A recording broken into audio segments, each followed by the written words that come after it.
All right. Hello. Hello. We're here for my first. I don't need double mic. Actually, you know what? I do. I do need this mic. This mic is the one I'm using. The headphones are what I'm using. It's been a long day already. I guess it's fair. It's for East Coast. It's like 8 p.m. So, but we've got Dane. Yeah, How you doing, Dane? Hopefully better than me. I'm I'm I'm doing fine. It's still 8. It's 8 7:30. So we're getting ready to just kind of get on the road. I mean, this it sounds like you're about to say that this is your first UA commentating It moment, is. and It is. same Yeah. ditto. Yeah. Thanks for the opportunity to let me join you. It should be a really good time. So let me. I'm quickly getting the names ready for us, but we've got on the left. I'm gonna set it up, but we've got quite a few people today. We've got 60 people, which is pretty large for a new card game like this.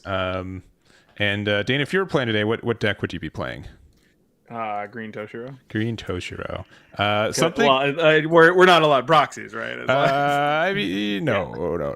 Yeah. Yeah, Green Toshiro for sure. I think that there are a lot of cards that I can just hyperbole say are the best in the game, but I think from a practical standpoint, I think Raid Toshiro is truly one of the strongest cards we have. It is very strong. Definitely something that I wasn't respecting at first, so I'm glad that you had the right call instead of me. And so we're gonna have Green Toshiro, I think, is one of our first games as well. So that's good for you. And I'm sure we'll see it, right? Like, yeah, if you can bet on one thing, you're going to see three decks: purple bleached, green bleached, Kopika. yeah, this game is great. It's in a good spot for set one, right? Or sets one, right? Six decks that are moderately viable and different. I mean, we got three, I think, very good decks right now, and a couple of contenders. So I'm honestly really happy with where the game's at right now.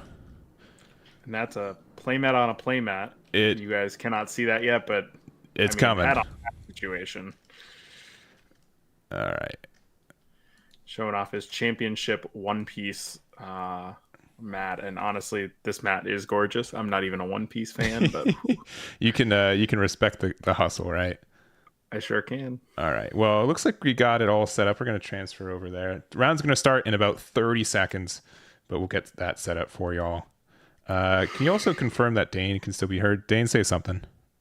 Hello, everybody. All right. I see he can be somewhat heard, so that is good enough for me. But yeah, we do have the green versus blue, so it should be specified slot versus the Toshiro as mentioned. I think these are the two decks I have the most reps on. After you showed me specified slot, I wanted to make sure that I got some games in on it because nothing says fun like draw 4. Yes.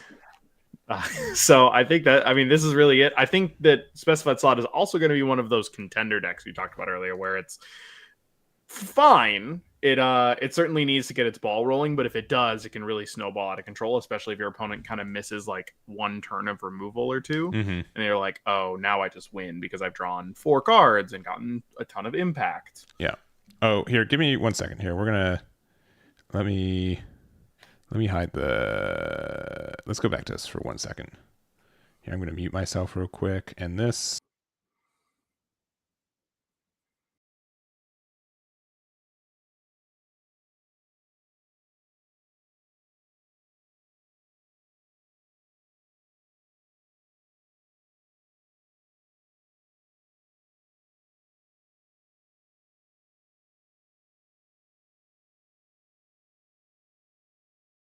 Ready to go.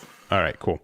We I literally said to say, hey, let people know they can start to play. So we're good. Yeah. So this ended up being a little hot and fast. We try to get as many people as we want. So there's 60 players today, which I'm really excited about. And I think this is the biggest event yet. I mean, certainly of a constructed format, it's got to be, right? It's definitely one of the largest in virtual North American soil, right? So yeah, obviously, I think legitimately like 75% more are a combination of green bleach, purple bleach, and green hunter hunter with a couple of variety decks from there. If I was to play in this, I'd be playing purple hunter hunter. I've been having a lot of fun with that deck. But the double name or the double name, yeah. So like Phantom Troop, but with the Lumi package still, yeah. I think it has a lot of potential. I think he's just rolling for both players. Yeah. And or doing the 7 or higher rule. yeah. And so if you were playing green, do you like going first or second with the green bleach deck? At first, I thought first was the right call, but I've grown to like going second. Sure. Um, if only because I think it's the best way to consistently get an Unahana on your turn 3. Mm-hmm. Just I find that the extra card draw is a little bit useful since Bleach doesn't have, or yeah, Green Bleach doesn't have a draw discard 0 cost. I really don't like I think it's Nanoa. The on play has to bounce a 1 or less. I don't really like that card in these green bleach builds. Obviously, it's more necessary in like a Yamamoto build, but in a Toshiro Unahana or Toshiro Kenpachi build, Mm-hmm. I just don't really think she's necessary. So I'd rather just get the extra card draw to start slamming down a bunch of zeros and then get maybe 1 additional attack off in the early game.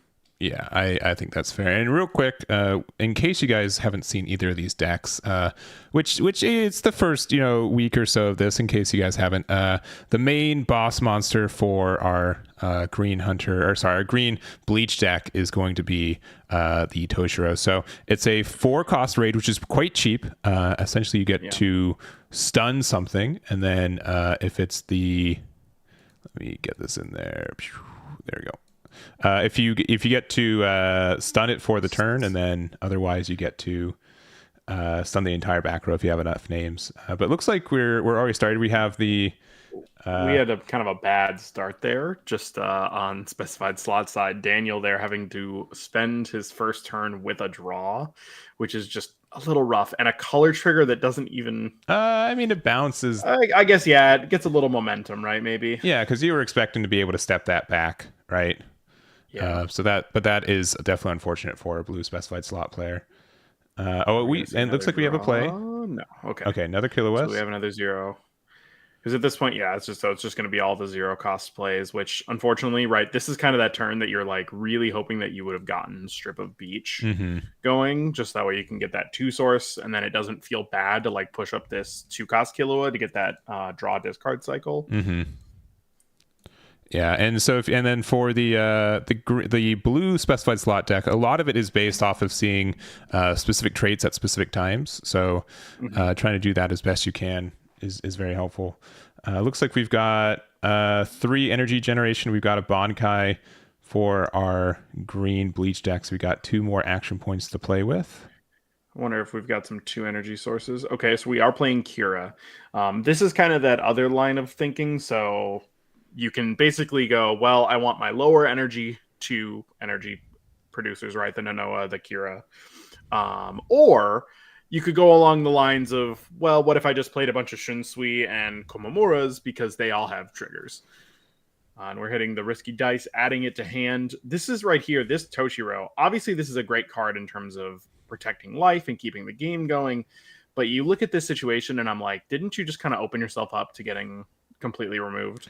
Right? There was no additional value gain from that tap down. You might have been able to use that a little bit more momentous, to say, right? Where Toshiro does have the ability to switch stuff to rest mode and basically guarantee that you get damage through. But any body up front would have gotten a damage there. Yeah, I would say, blue specified slot doesn't have like the cheapest removal at times, right? I mean, you're more of just kind of playing a lot of 4K bodies, get some pressure. Looks like we were able to play out the Biskies training as well. If there's a Jaja cannon to like a raid Killua, though, this could be a really big turn. Yeah, and so far, because there's Strip of Beach on the field, and we saw that the risky dice were added earlier, we know that there's 2 cards that are specified slot, but we'd need a third one. But it looks like we do have the Bisky. And do we have the 4? We have 4? We do have already 4. got 4. At this point in the game, you're typically only looking at, like you said, 2, but already just immediately removing the Toshiro and producing 2 4K bodies. Gonna get the draws. Oh, wow, what a really huge piece there. Yeah, so the Gon, it's a little bit weird because you have to put on the front line, and this Gon is just screaming like, I wish it was a raid card, right? But being able to just get that consistent card draw, and generally the first hill you have to be climbing a specified slot is finding 4 of your pieces. Especially because there's only 5 names total. Correct. There's only 5 names right now, and one of them's a special trigger, and Yeah, it's which not a great is one. not to a be honest. removal special. Yeah, it's like not a removal piece. Like, it's still a good card, Yeah. right? Bringing back these Gons and then maybe using like the 0-cost Bisky to add back. Yeah. But relative, you basically always have to play no less than a 2-2 split with Jaja Ken to ensure that you're going to get some amount of removal off. And we see now on Green Bleach side, now he committed that Toshiro and it got removed. He has to now build up his entire situation back. Yeah. So he's got 6 energy here, but like, do we? if he plays Unohana, 6 is the now we do. Yeah. Okay. Komamura is a 2, the Kira is generating 2, and then we have 2. Right. Yeah. So like maybe there's an Unohana here, but there's no more frontline. You're looking at 2 4Ks. So there's not even a Toshiro on board, so you can't like Bankai just Daigen Hirimaru remove something. Mm-hmm. So we are just like a little behind. I just feel like the Toshiro was just maybe a little bit greedy on the aggression side of things. Obviously, it could have paid off where if there is no answer on your opponent's side, but there was, right? And I think you have to assume that the first decently statted body you play is always going to be removed. Okay, so nope. We don't have the we don't have them out there. Yeah, so it's you can use it to switch something to rest mode. Okay. We do have the Unohana, right? Like I still think that's the good play, even if it's a little bit lackluster. Yeah. We're still representing 5 energy. Like realistically, the best play here is to just grab, to play out like another 2-cost Unohana to draw. Like that's kind of the trouble here, is that there's no huge benefit that's been gained from playing this Unohana because we are not pushing additional damage through other than her own 4K. Yeah. And that's generally the only like issue that I find with Green Bleach is that you get a lot of bodies out, but you don't have great ways to end the game. Like you don't really have impact in the deck, and the best way is like Toshiro rest something and prevent them from blocking, but that's still like not a great option all the time. That was the most interesting block I've ever seen. Unless there's like 2 Gons sitting in this player's hand, I'm not quite sure why he would block with a 4K Bisky into the 4K there. I feel like you would probably just want to let at least one more go through and then start playing everything. But I mean, maybe it's like Killua Raid, like he can, he has way more cards in hand, so maybe he's got like Biskies. He can kind of get back in the game like this. Yep, we're starting to see it. I mean, like a Gon up front and then a Raid Killua and get a 4 impact for him. Okay. Let's see. Also, here, give me 1 second. Here, I'm going to mute ourselves.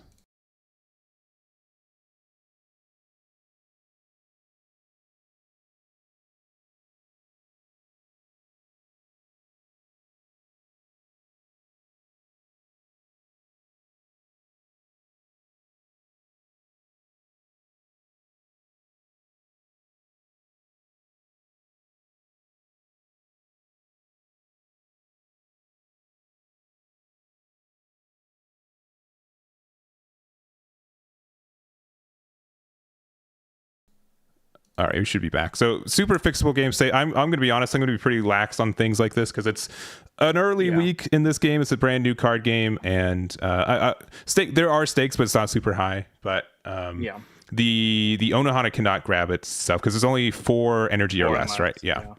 True. And that's honestly something that you don't really think about because it really isn't super impactful because in this version of the deck, Unohana is literally the only card that it can't grab, right? Yeah.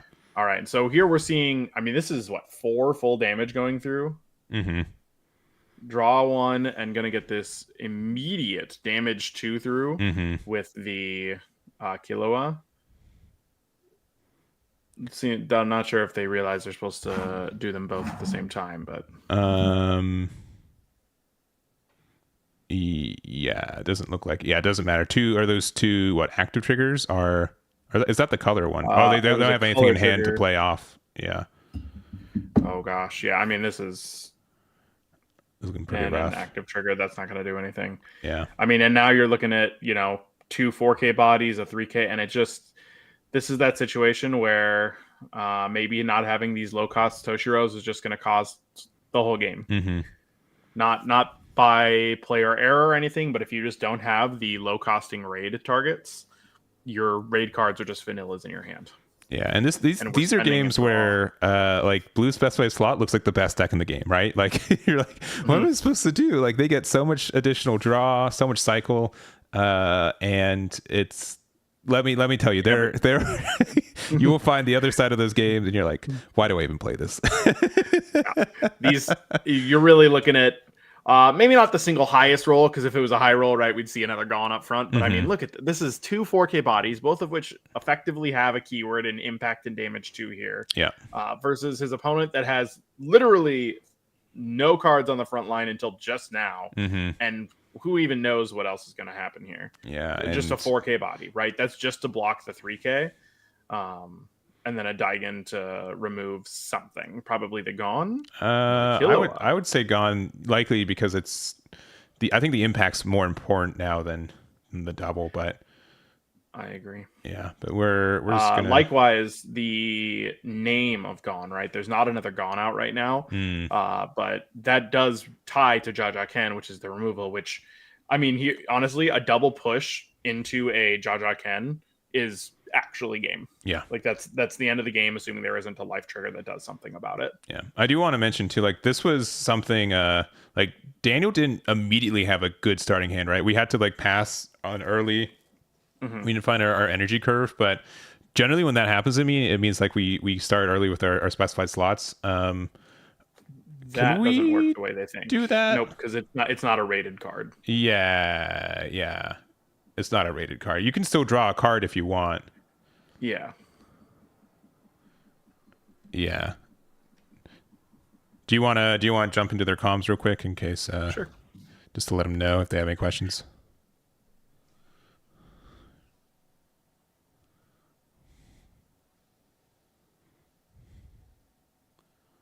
Actually, you might not be able to draw. Let's double check the card real quick.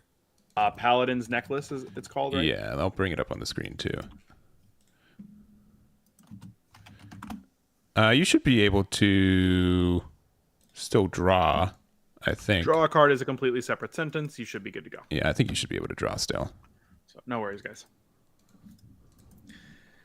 Unfortunate though, but since he saw a new card, it's not quite the same level of fixable as, say, the as the Unohana was. So we're going to perform a raid with a Killua here using that Angel's Breath. So at least getting another 4,000 body up. Putting another Gone in the back. Top 7 for a specified slot. This card, if it had a trigger, I think this card would be crazy. Yeah, even if it would be like a good, like, not even get, but like a draw trigger to make sense and have theme with it. Yeah. But I haven't been keeping track of Daniel's hand. We just used 2 specified slot cards out of our hand, so hopefully we still have the 4. I would imagine we do, but yeah, it's highly likely that he's got another Paladin's Necklace, but the Angel's Breath is one of those cards that frequently you're only playing one of. And of course, speak of the devil, I immediately put my foot in my mouth, and we're going to go ahead and see that draw from Gone here, only showing the 4, so there is impact and there is damage 2 here. So this is almost certainly going to eat a block here. The Komamura goes. 4,000 impact, 1 more damage coming through here no matter what. Green, do we have a target this time? We drew like 2 new cards. Man, we've had 3 color triggers in there. That's absurd. Oh man, still nothing. No targets to play off of it, and no additional raids. Interesting to not swing with the Killua just to get the draw discard there. That obviously it's going to get blocked, but since attackers don't lose battles to be sidelined or anything like that, just seems like a free way to cycle a card. Yeah. Are we gonna see a draw? He's really thinking about it. Yeah, the hard part at this point is like 2 life. We have a full board versus 1 card that contests any of these, right? That early pressure probably felt good in the moment, but as it's gone on, the game has not come back. There's no raid Toshiro targets for Micah to go ahead and continue the momentum with. He doesn't have quite the same amount of removal right now. And now he's only representing 4 energy, so he doesn't even have the ability to play like an Unohana here. No, we'd need to like, what? Bankai, double energy. Yeah. Not impossible, that's entirely likely. Then this Kenpachi is a 4K attacker that gains 1 on swing. So here's a 4. Probably just going to let that one through, and then the Rangiku doesn't ever get through. Yeah, it's Bisky, I think, is an Bisky. active I think it's an trigger. active trigger. Yeah. Yeah. And nothing. I mean, and this is just right. This is a board decimation turn. Yeah. I'm gonna push at least 1 damage here with an impact, and then remove 2 or 3 of your cards just by virtue of you have to block these. Yeah. I wish, and this is why like I think the Gone impact is more was the better remove card. Even because like you get the draw in main, which means like the draw in battle is arguably way worse. Yeah. Oh, interesting. We are slotted out in the back with all 3 different names. Yeah. We know that now this is. I don't understand the point of this, and maybe Daniel just knows something that we don't. But I mean, I feel like using this Tora to just try to draw 1 additional card is not worth the risk of losing like your potential Jaja Ken or whatever. Ooh, and we were able to risky dice into Killua, get the boost. Make it a 4K. But and extremely lucky there too to just like not lose that card. Yeah.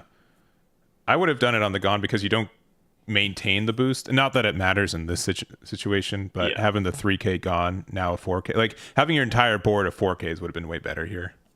Yeah, though I guess we don't know if that might just be the Killua he just picked up. Sure, yeah, but even so, like I think Killua is the more just the better card. Yeah. All right. I mean, this is still 4 double damage, impact, 4 impact, and 3K. Oh, yeah, just confirming. Yeah. Showing me Angel's Breath. Yep. 4 and draw, and I mean, just the hand size is just immaculate. And another 4. Are you even able to block with the Kenpachi here, or do you have to basically just always give up the Unohana? Because the Unohana is just like it's your comeback mechanic, right? Yeah, you kind of need it in case you can raid into one, but even still, like it's rough. 3 gets blocked by Toshiro, followed by the 1 getting through. Ooh, Daigen. Oh, trigger. Hold on. Okay, this is pretty big, so this will likely hit the impact Gone, and so this is my least favorite thing about the deck is that you have no way to raid into impact. That's such a weakness for you, and so you either and you don't really necessarily have a lot of like good clear cards outside of just Bisky itself. Yeah, it's like you have the Bisky and then somewhere between 2 and 3 Jaja Kens, but Jaja Ken requires having gone out, and it's just one of those things where when it's pretty easy to have a special trigger in your hand. Having 1/2 of your special triggers because you don't know which side you're going to have is a very different thing. Komamura. I mean, here, like honestly, if this is like an Unohana right here, and it finds like a 1-cost Toshiro, we could be in business, right? Yeah, definitely. So I think like this is. I do think like green bleach is gonna maybe run out of resources, but this Unohana is gonna really help a lot, and we'll see what they're able to get off of it. The issue primarily being is that there has to be 4 cards up front. There simply has to be, otherwise you just cannot. Then you're just relying on a final trigger. I mean, just free playing Unohana up to the front just to draw is honestly a totally fine play. Especially if you have another 6-cost Unohana in hand, you can literally just chain out together and put out multiple 4Ks while getting a lot of pressure off, right? Because he's probably going to have to block one of them. Nope, just getting the Kenpachi. So 2 4K swings here. Not going to be terribly strong. But also, might have to block 1. And I think that's an active trigger. Yeah. Okay, so only getting 1 damage through there. Micah's really on this uphill struggle right now, right? The roll from Daniel was just big enough, and a couple of small things just didn't go the way that Micah kind of needed them, right? No extra Toshiros, no, only the 1 final trigger in hand, the 1 Daigen that he had, plus the 1 out of life. Like the life triggers have not been very helpful on either side, honestly. And we're gonna get Bisky. If they end up getting the beach, I'm gonna have to let them know that they Are they getting Paladin's necklace, right? Paladin. Yeah. Yeah, that's definitely way better with getting rid of the Unohana.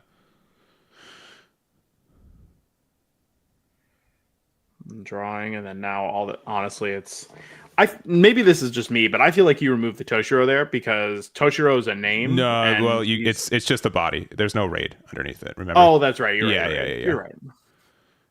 And then strip. Oh, another hit on the lucky dice. Wow.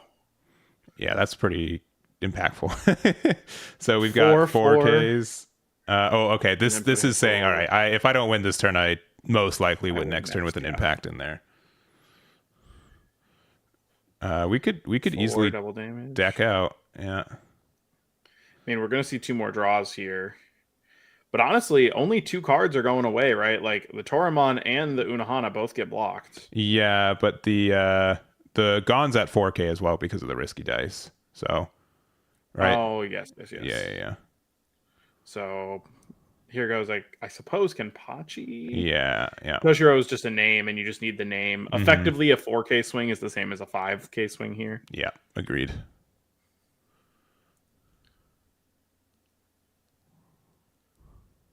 All right. If green's gonna be a deck to do it, like two Bankais, a Daigen, and like a Toshiro raid.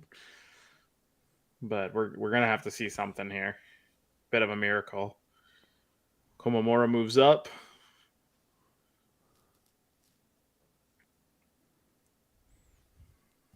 All right. And so we have a 4K, a 3000, which can become a 35. Yeah, Yeah. it feels like we're just a little bit too far behind right now. Mm-hmm. I mean, this Toshiro might help. This is going to put another body up front. I mean, here's the thing. Prevent an attack. If you are, it's probably too far behind. But if you're able to make enough of this, if you can rest the Gon in the back, you buy another turn, right? Yeah. Yeah. Okay, you give your 4K Toshiro impact. Bankai. Nope, you have to Bankai. Yeah, you have to Bankai into playing another body. I think he's realizing it. Yeah.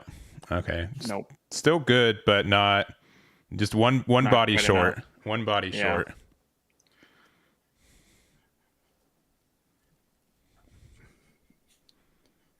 And we're preventing that, but it's just not going to be enough. Like, it's a 4. It gets blocked by probably just Toramon here, or that's 1 through. Oh, Yeah, this has impact, right? Yeah. So, Get. I think that's raid. Yeah. This one doesn't have impact. Just make it 45. Sure. Pop it. Get to look at 2 cards. See, but this is the part. Like, I just feel like your reward of adding another specified. No, you still have to add a specified slot. Yeah, you have to prove. I think it's just anything. It's just I don't think it's specified slot. For real? For real.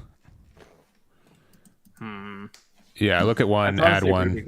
Yeah, you just add 1 card that was underneath it. So I guess, disregard my thing. Cards are new. Cards and they are due. They have so much text on them. So much text. All right, we're gonna be able to raid again. Yeah, it's looking a little dunzo. And then you can use Gen through to check that top card, try to get a plus just in case. Yeah. This is something that I've seen a lot of players, especially in our like more for fun games. Mm-hmm. People are not playing out their final turn because they're expecting that there's simply no way that there's a Bankai there. And but then it's there, and then the momentum goes back and you lose because all it takes on this next turn would be a Daigen, either 2 Daigens or a Daigen and a Toshiro raid to push 2 damage. Yeah. And I mean, like, sometimes you have to just risk it, right? But when you have ways to play around it, there's definitely going to be a difference from players on that. Was that not impact? So that has impact. Then no. Hello. What? Oh no! Oh, the Toramon's gone. Oh. That might have been a mistake. Yeah. Misplay. Yeah. I mean, let the rated one go. Yep, because Paladin's necklace. Yeah. I mean, it's not like this is still very difficult to come back from, but 2 damage is a lot more manageable here. Sure. Because you could right? Like if you put up, say, So maybe not. The very shiny card in the back, that's Bisky, right? Yes. Wait, on So the far that would left. be able to, yeah. No, the far left is the loaded dice. Oh, okay. So yeah, we don't. Oh, we have Bisky on the other side. Yeah. Yeah. So we'd be able to get that back next turn, assuming we get another turn. I tried to do the math in my head, and I don't think there's a way to do it. Especially now we've drawn a card. Just move 2 up, and then you could put up like a 0 up front and put something else in your energy line. Is there literally no other play? Yeah. And these are all Just ensuring that he's gonna block. Sure. And then 4,000. Just let one through. another gone. Yeah. Yeah. And then you can literally just like Bisky, add back the whatever. Torimon, and then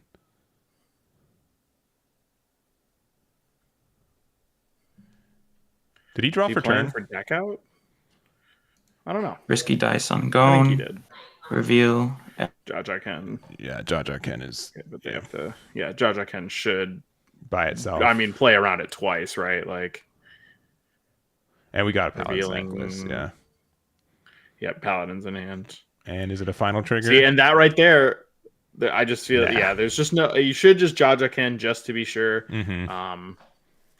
But the game is, at that point effectively over. Yeah, there's all the Toshiros. Yeah. All right. Well, no low cost Toshiros on Micah's side, but great work to Daniel immediately showing off the strength of one of these decks that some people have just completely written off. But I mean, did you see that hand size, right? Yeah. And luckily, the Strip of Beach gives you the 15 as well for that. We got like a minute left in this round too. We're gonna go for a quick break. If anyone needs a link to a premium Bandai site, you've got like 60 seconds before something goes live on that. But we'll be back with round number 2. Let me know if there's a deck you guys want to see, and we'll be right back.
All right, we are back with the exact same amount of Gundam cards that I had 15 minutes ago. Before that call.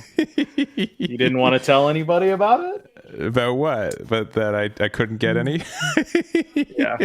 That is the fastest I've seen something sell out on Bandai. For anyone watching this back, there's a Bandai premium drop for the Gundam beta that sold out in legitimately less than 1 second. So it was if you got that, congratulations. You have the fastest reflexes I've ever seen. I've never seen it sold out so fast. And nor do I know anyone who was able to actually get one. I'm sure a couple of my group chats are going off saying they did or didn't get any, but Yeah. This is where it helps being an IP guy. Sure. Right. I don't just get into it because there are a lot of other card games too that have been coming out, right? That we've been seeing really big results from, like Alestrals and not Argent Saga. It starts with an A though, right? There's another big one that just came out, another Kickstarter one. Alestrals, is that the one you're talking about? No, not Alestrals. There's another one, Assault or something like that. But it's a big one, and like it's being successful. So, thankfully, if you guys are like me and you're just into IPs, that does make it a lot easier to be like, all right, well, I'm gonna play Dragon Ball and some UA. Yeah. I think we're definitely like in a really good card game bubble right now. Yeah. But I do think it's a bubble. I do think it is. Yeah. It is not here to stay, unfortunately. So Bandai alone has 7 games? Yeah, they've got quite a few. Dragon Ball, One Piece, Digimon, Battle Spirits, Union Arena, Gundam. Yeah, they've got quite a few. So they've got 7. Of course, Yu-Gi-Oh, Magic, Pokemon. So a lot of good card games out there for people to be playing, and for the most part, it sounds like I don't think anybody's in like a dire situation in terms of like metas or anything like that. So it's very nice to see. Yeah, I agree. Well, we're gonna go to table 7. I'm just finishing setting this up, and it's going to be, let's see, Kenneth on the other side. He's going to be playing Green Hunter versus Yellow Bleach. What are your thoughts on Yellow Bleach? I've gone back and forth on it. I think there are some very individually powerful cards in there. But I do think that it's kind of missing a little bit of cohesion and a little bit of consistency. So things like As Not effectively deal 2 damage when it's rated. Yeah. Right? Like it's a really huge momentum push. And things like Yuha and Bazby can push for huge damage in 1 turn. But there is a bit of an issue where there's no 0 draw discard. The special triggers are very expensive or do not actually remove cards. And then the 2 energy sources are very lackluster. There's basically only, I think, 1 2 energy source that has a trigger. I think it's just the Yuha color trigger. Yeah. So that shit, like the consistency is always what I say. It just has very rough consistency at times, and looks like we're going to start off by just playing the old Satods into double energy Leorio there. Pretty common for a green Kopika deck. Yellow Bleach just putting out some zeros, getting a 2 energy source there, right? We see the Nana. That is the most consistent 2 energy source for the Bleach deck. And already we are looking at like potentially pushing, 1 or 2 of these bodies up just to keep the ball rolling. But I mean, this is a huge, yellow is not going to remove this card, right? Unless they play a 0-cost Yuha or play a Yuha and then metalize this Basho. Yeah, which is just so expensive. Set back quite a bit of it would set back some momentum for sure. And the other thing about the Basho is like it's good for defense because you could step it back afterwards. We're already, if Basho stays around, we're already generating 6 energy, which is quite a lot. I'm going to steal that technique. Thank you, Chris. That is so smart. I Oh my gosh. Are you gonna steal that? I'm stealing that, dude. Likely not. Oh my goodness. I've got a couple fingers I can use for counting. I think I'll be good, but I do appreciate the ingenuity of it. Oh, the double Basby. Oh, and Interesting. alt arts. Gotta This have is after them. my heart. Playing rich man cards. I And Basby mean, is a really strong card, right? So for those unaware, Basby is basically a 4K. It costs 5 and 1 action point. So you can discard a card during your main phase, and if you do, it gains damage 2, and the effect that if it sidelines a character in battle, you get to draw one. So the way that you could look at it is a discard one to discard one, draw one, while removing a card, or discard one, damage 2. Both of those effects, we agree, pretty good. yeah. It's generally just like a cycle, right? Or which is asking for a lot in this yellow deck, so they'll take what they can get. And also, we do generate 7. We're going to play the 5-cost Kopika. Just going to look at the top card of our deck, decide if we want to keep it there. It looks like we're going to put it to the bottom. And immediately, I think we're going to that 7. We can kind of peep it in his hand a little bit there. Yeah. Unless we have like a low-cost Kopika, which might be a little bit more efficient here. Nah, we've got the raid one. This one. Probably going to gain snipe, remove one of these Basbys off the board. But I'm wondering where this extra energy is going, or this extra action point is going. And I feel like that might be Kenneth now realizing that he did not necessarily need to spend it because, yeah, I mean, this allows for a draw, but ultimately it doesn't change anything. And now he's just down one piece of removal that he might have had otherwise. Yeah, and I think obviously the Kopika deck's been super popular. This is the first time we've seen it on this stream. Honestly, just being able to get a 5K body consistently. Oh man, is that the? You were saying something about 5K bodies consistently. It is crazy that they have like the secret text on that Kopika of like put the special trigger on the top of my opponent's life stack when you play this, because it happens. I feel like it happens every time I finally get into that 7 cost. And I'm looking at this board. And I'm thinking you push both these Aandroids up and you just go. Yeah, I mean, you already have the double damage from Basby, right? Like this is terrifying. This could be a huge amount of pressure here, without even committing all that much because you'll still have 4 energy, right? And so yeah, you can put a Basby back there. You raiding an Aandroid maybe? No, just putting a Robert. Yeah, which doesn't, if you left the Kopika around, that could have drawn you a card, but. Yeah. Whatever. But I mean, now we can see only 2 cards in Chris's hand. Yeah. And again, it's supposed to be both at the same time. Yeah. Doesn't super matter. It's an active trigger, right? Yeah. On the Leorio. And then just a 2. That adds to hand, right? So if you have another, I don't think he has another Kopika though. Is the issue? You can find one. I'm sure. Yeah. I'm sure you can find one.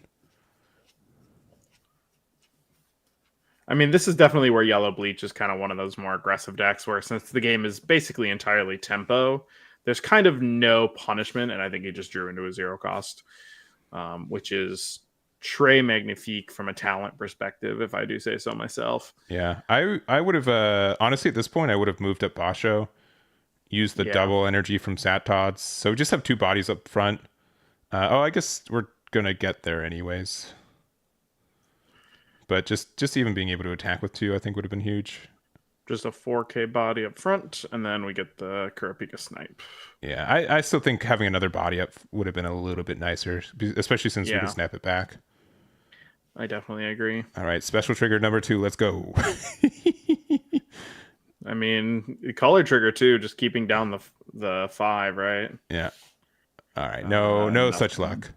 And then passing there. But having 4 life for Kopika is quite scary. We don't have that many cards in hand too. I think we're like 3 or 4, so we can definitely get hurt here.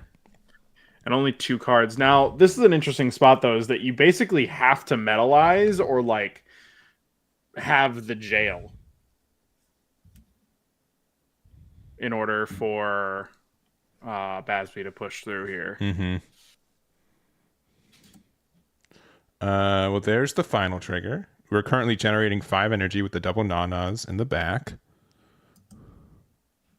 We're going to be playing out the Royd Lloyd, which is going to let us raid into anything we want, and we're going to decide to raid into the Aandroidd. Not.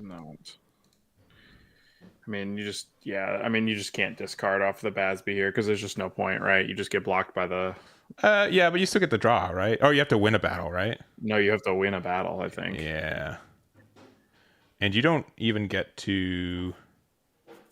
Yeah, I don't think you should. I mean, don't get me wrong. Like, this is still 2 damage here going through no matter what, basically. Yeah, because you have to block the Basby. Does Basby gain power too? He does not. Just a 4,000. Yeah, then you definitely want to block that, right? Oh, our own special trigger. Who needs any of that? Just pop the Basby. Yeah. Yeah, that's pretty good.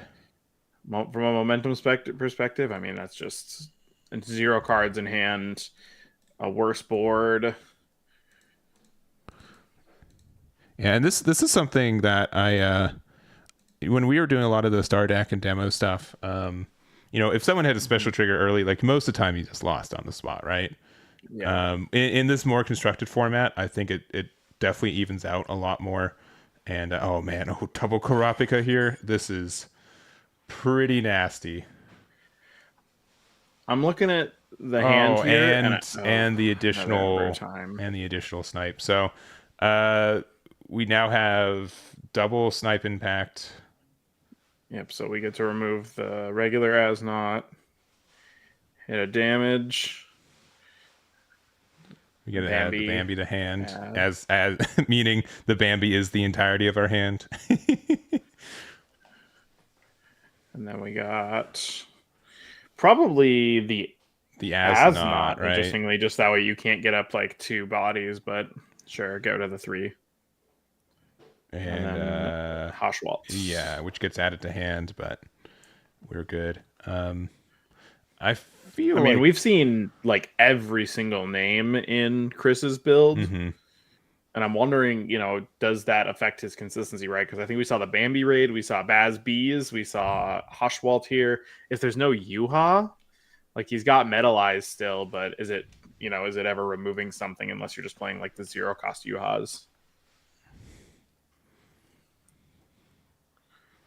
Yeah, and just the fact that these Kopikas are just.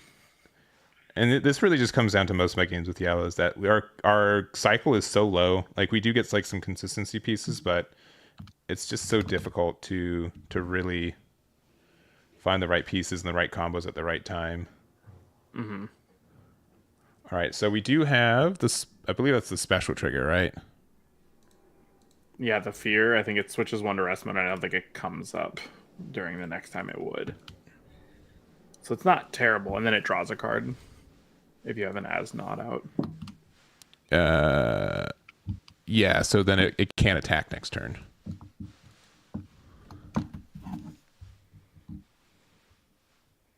And we have 3 attacks, so this is actually still getting 1 in at least. Oh no, we only have 2 attacks. Or 2 in. Yeah. So we get 1 in. 0 cost. Okay. But yeah, this can definitely be a situation where yellow conversely, right? Like green has a really good way to get consistency and push the board for bleach, but it has sometimes a hard time finishing the game. Yellow, if you put them down to 1 and 2, there's so many cards that just say you win the game, right?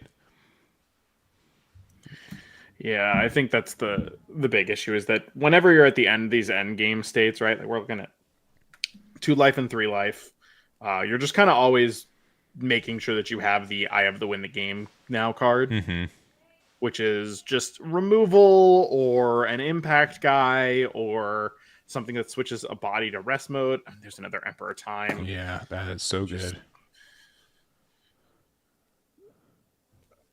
And then you just get to go right into the color trigger as not taking off that pressure as well. Yeah, because you'll be larger than it even with 3 rested cards, right? Yeah, 5. It'll be 5 to 5. Well, you gain the boost anyway, so it's 8 Oh yeah, to that's right. 8 to 5. yeah. You're so right, bestie. And it's still With impact. a impact and then draw from Emperor Time, I believe, right? Yeah, you should get the draw. You might have forgotten that. I got us.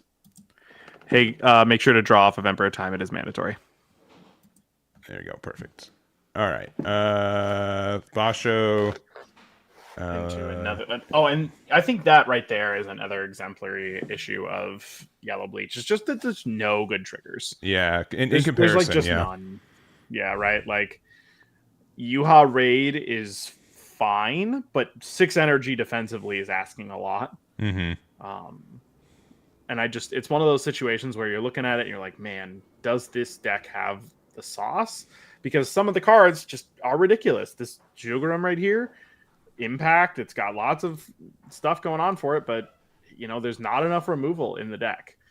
And I mean, I think Hashwalt comes up here, but you're looking at it right now, right? This is double impact. Doesn't matter. They're 5Ks. You Yeah. can't get through. Like, even with this discard here, like, does that change anything? Nah, I don't. In a game like this where when you're presenting such a strong board state, right? Switch to Basho. We swing 4 impact. It gets blocked by 5. We swing 4 impact. It gets blocked by 5. Then we swing 2. It gets blocked by 4. Yeah. Yeah. So 1 life, 4 cards. You don't even necessarily need to do it. So it's mostly just take the draw and gain the snipe, or just start swinging because you do have impact on board. yeah, the impact is the snipe is temporary, but the impact is forever.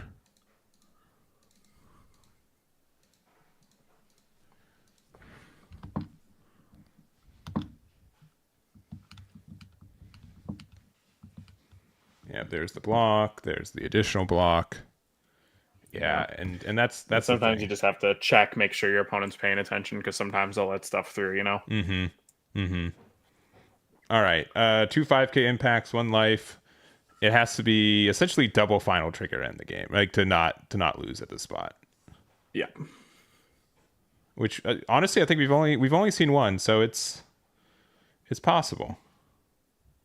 Yeah, not this case though. So Kenneth is going to be it. Green Kopika takes it. Yeah. A couple Kopikas left in the life area as well. So there's that. I don't know if you agree with me. That 5-cost Kopika is like one of the prettiest cards in the game. Like that card is. It is definitely very, very pretty. Oh, what happened to Dane? Oh, where did my camera? Is that? Huh. Yeah, your camera's just gone. It's not even just like a me thing. That's a you thing. It sure is. Is Dane in the room with us right now? You know what? Maybe we could do. There's a classic thing on Dane Reich streams. It's called the unplug replug, right? Yeah. There was an Aandroidd earlier. The Kopika was at our Kopika was at 4K. It's the 3K that gains 1,000 if you have 6 or more in both turns. So I don't think Aandroidd could have hit that. In the meantime, we could jump into AMD as a dry. Oh, is that what that was about? Yeah, I think that was a question. Yeah, probably. Oh, sorry, no, I'm talking about my Oh, your camera. Yeah, I got like a driver is out of AMD, but this is a Razer doesn't make AMD, right? I don't immediately know. I don't know nothing about nothing, dude. All right, I'll just go to the other camera. One moment, people of Earth. I'll be back, I promise. Let's see. Well, in the meantime, I'm just going to go to table 13. It's I'd be really surprised if this is still the first game. Actually, because there's so much life left. Let me my see. computer is just like going in dark every time it switches a camera. That's fun. That's a cool it really, feature. Really is. They don't advertise that feature very often. And that. All right. Well, I'm looking for another game. I see a Purple Phantom Troop. Maybe actually they might not be undefeated right now. I've seen another one though.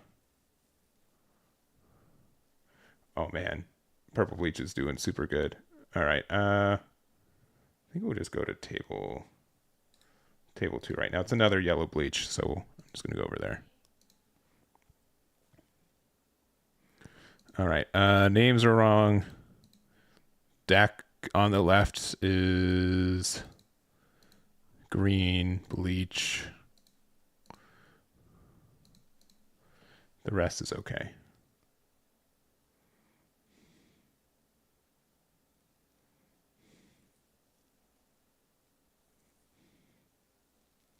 All right, so we've got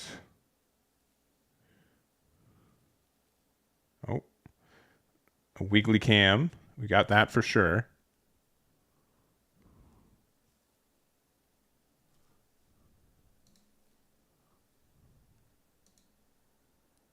See, Senator Beans with the subscription on Prime. Thank you very much. Do appreciate it. Oh, we've got more of like the high-end version of green bleach. If they end up winning this next game, I'll definitely, we can look at their game. Because most people are playing the Toshiro. Not a lot of people are playing the Yamamote version, but Yamamote can definitely be very strong. All right, we're going to step back. We currently are generating 5 energy on the back line.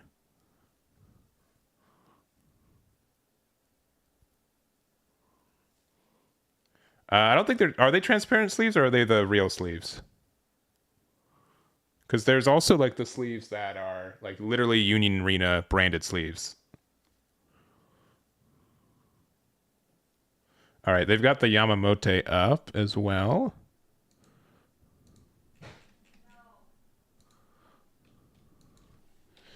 Yama.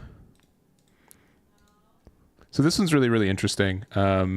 If your opponent can't like immediately answer this card, you generally win the game. From my experience, you get to push everything up and give it plus 1,000. So most of the time you're like pushing 4 damage, or you're pushing like a lot of pressure. Let's see, not doing anything.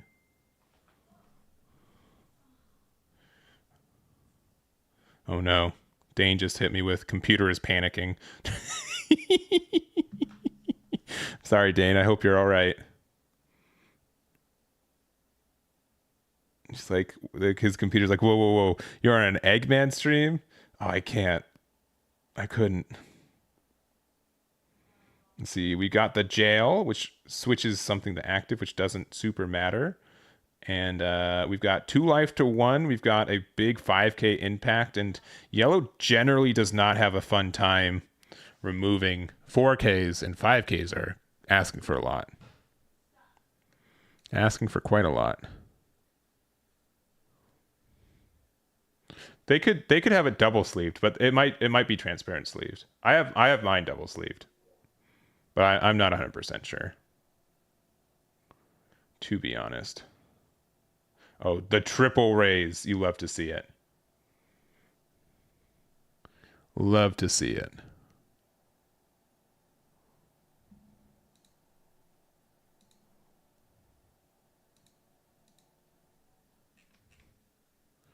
All right. Well, we've got the Bambi in the back.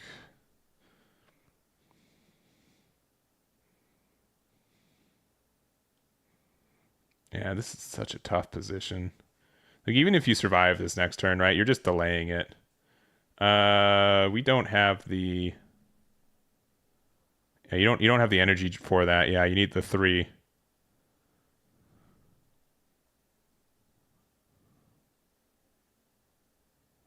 Yeah. All right. We play another Asnot in the front. I mean, everything can attack, but it doesn't really matter. I guess you could press like 1 more damage, but this you've got a 5k impact with the Yamamote, right?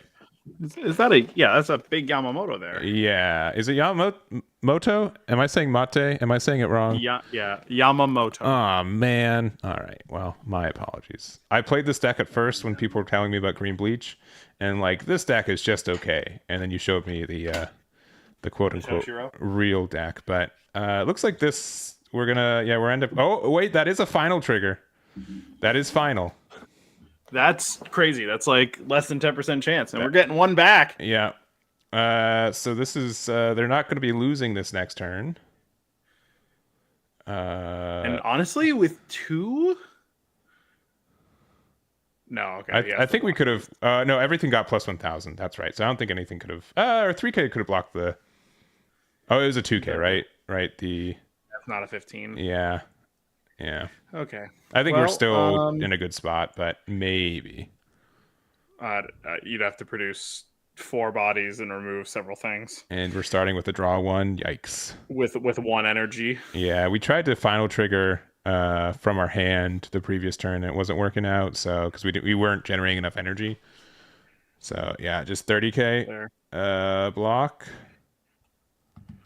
Right. Yeah, and that should be it. So. And then just pass, and yeah. They'll play it out because, make sure. Give the people a show, as they say. I appreciate it. We're going to go another big, 5,000 impact. And that gets the hand, but that's going to be it for us. So this is actually probably the deck we watch next because we don't see as much of the Yamamoto engine as much as the, I'd say, like standard green Toshiro. So we'll do that on the next one. We've got like 5 minutes left in this round. So Dane, you're somewhere out there. Hold on, but my camera says it's on. I am looking at me on the video. Let me see. I think if you left and you came back, I think I likely have to change that. Full restart of my computer, and right now my other desktop is just straight up not displaying anything, and it's not being detected. That's good. So, that's solid. Yeah, I'm down a monitor and living my best life. Well, hopefully we get that figured out. We're going to be back with round number 3. We'll likely watch the Yamamoto game to see how that goes, and we'll be back. We should be doing 6 rounds again too, so don't go anywhere, and we'll be back with round number 3. See you in a second.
All right, we are back. We've got round number 3. Going into this round, we have let me look at the roster or the placings right now. I think we should have like close to 16 undefeated. So we have 15 undefeated. So All pretty right, there is one pair down. Don't lose it. yeah, for the next 4 rounds. Or I guess 3 rounds, right? 3 rounds. And if the pair down never loses, we're good. But we've got let me see. We did have that green bleach Yamamoto, which I'm looking forward to seeing how that one goes. Let's see what they got paired up into. If I can find, I believe it was, what table were we at the end of last round? 7 or 6? I think you said 13. No, we weren't at 13. It's hard to ask me because my computer started panicking. That is true. Stream now. I think I know who it is. Maybe. Sure. But I mean, while you do that, why don't we go ahead and talk about kind of the differences between those two bleach decks? So, for those unaware, there's basically 2 philosophies on how you might want to run green bleach. It seems like you're basically always including Unohana as an extremely high advantage engine. She just finds new cards. She free plays cards. Taking any amount of free quote unquote actions in this game is very powerful. Mm-hmm. And so you're basically taking a bet that, hey, you know what? I can either go low to the ground with slight more aggression in something like Toshiro, maybe a little easier time closing out the game because you have access to both the raid and a more consistent piece of removal, or you can go for a much larger combo play where you can use the 7-cost Genryusai Yamamoto to push your entire board up, give them all a huge damage boost. So suddenly, if you had cards like the damage to Shunsui, 2,500 normally not good enough on its own to deal damage, 4,500 damage to, that's dealing damage or killing something. Yeah. And so you put yourself in a much better spot in that sense, not to mention the fact that he's a 5,000 himself, so he does block something offensively very well. It's just one of those situations where he costs 7 and green bleach doesn't have nearly the same ramp tools that green Hunter has access to. And so it is very difficult to maintain 7, especially if you did want to use it more than once, right? Getting to it twice while pushing cards up is just not as feasible. The raid targets are a little better, like the 5-cost one that generates an energy on the front line and banishes stuff that it KOs is great. But when you're looking at it toe to toe, generally Toshiro is considered the slightly better deck just because it's a little more versatile. Though Yamamoto's high roll and continued play is very, very powerful just because 5,000 is a big number. It's got a little bit more consistent impact, and it can make all of your mediocre bodies into lethal threats by giving them plus 2,000. Yeah, and we're gonna go to table 4. The match we saw might have just been like an extra for fun match. Unfortunately, I thought they were. I wasn't able to find them, so I think they might have been playing something different, which is fine. But we've got. Sure. We'll see what these actually are. I just kind of jumped into a match we haven't seen yet. So we got Daniel on the left, or on the top for you, left for you guys, likely playing a bleach deck, and then on the right we do have assumedly Toshiro, I believe. I mean, you know, if you've got the green Rangiku out and you've got Toshiro right there, it makes sense to me. Well, yeah, and looks like we missed Renji. our turn 0, right? I believe. Oh no, we're still going second. Sorry, yes, my apologies. Yeah, and we can see that Renji raid there, so we're gonna go ahead and see if Ichigo is gonna leave it on top or put it in the sideline. I feel like if you against green Toshiro, getting to keep that -3 could be really valuable, but he's just electing to let it go. It might just be something that it's not going to come up quite yet, and you might need it later. Yeah, and we're back to Kyle on the right there.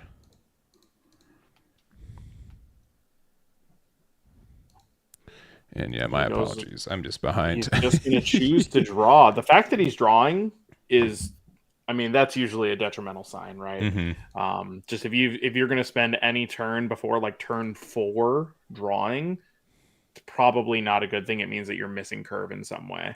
So we're going to hit that middle. It's just a Kisuke, no trigger on that. And we're just passing there. And you can't even say that this Rangiku is doing a whole lot of protecting because both the Renji and the Ichigo are 2K and 2500 respectively. Mm-hmm. And again, though, he is also electing to draw, though at least he has now a 2 energy source that is going to be a little bit better with that Kisuke. Yeah, it just means to me that we didn't have anything for really 3 we wanted to play.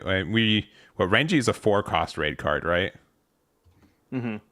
So I think there is nothing in Bleach aside from the 5-cost Ichigo and 5-cost Byakuya raids that goes above 4.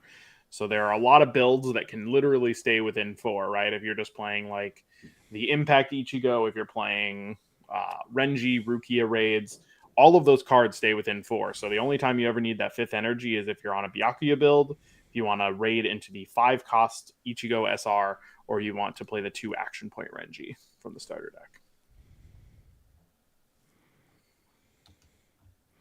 All right, and I think we're deciding if we want to draw, which we will, and then we do get to decide if we want to step that back to generate 2. I feel like you just need to, but maybe No, we're crazy. gonna just use our temporary double energy to be able to draw a card. Draw. We're generating 3. If you have like a Nanoa, or I guess maybe you could like Bankai try to get an extension out of this turn, but it just feels like you're just risking a lot here. Mm-hmm. Even if you put so Bankai, we've got to have some amount of 2 energy sources here. Like we got to see like a Shinsui or a Komamura come down here, I think. Mm-hmm.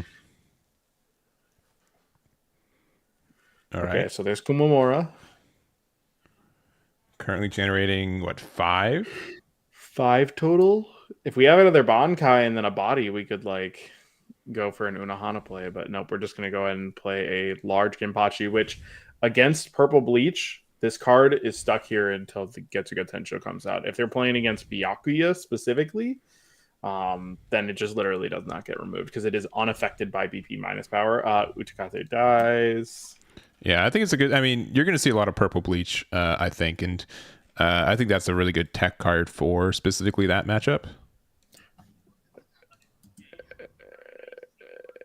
Hey guys, place Utakate in the sideline, please. Yeah, good call. Yeah, because that is a pretty impactful one. Yeah, that's like the whole downside, right, of getting to play a card like that.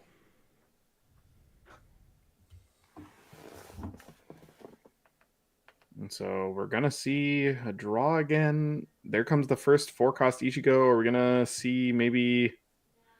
You could raid. I mean, I suppose, right? Yeah, I mean, it feels a little preemptive, but just removing 2 or 4 cards and you get rid of the Rangiku. It's just 1 damage, though. That's kind of the hard part. That it's like, were there not other ways that we could have just like left it, right? If you put up a 2000 yourself or the 25, does it even do anything? And then saving that raid for maybe a more impactful removal piece later.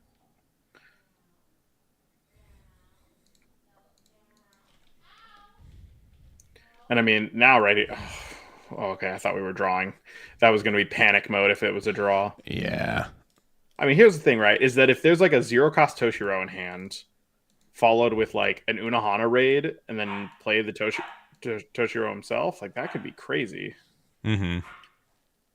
Okay, a 2-cost Toshiro, same deal as a 0.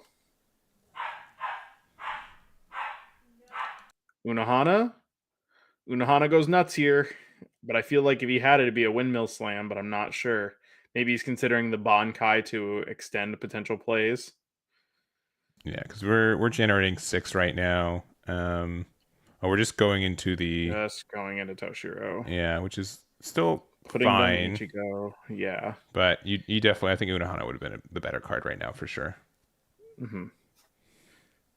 Raid Ichigo. I mean, you are generating 3. No, you're generating 5. You should be able to if you wanted to, right? You can, or 5, but it'd be like you generate 3 after doing it, and that's the hard part. Is that do you not want to just keep the other Ichigo? You know.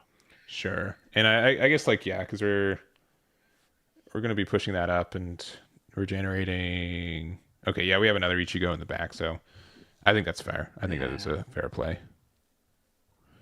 Rukia just Just for the body. 4K. And then Oh, raid. oh, no, no. That's There we oh. go. uh And this is the Ichigo starter deck selling us. one, right?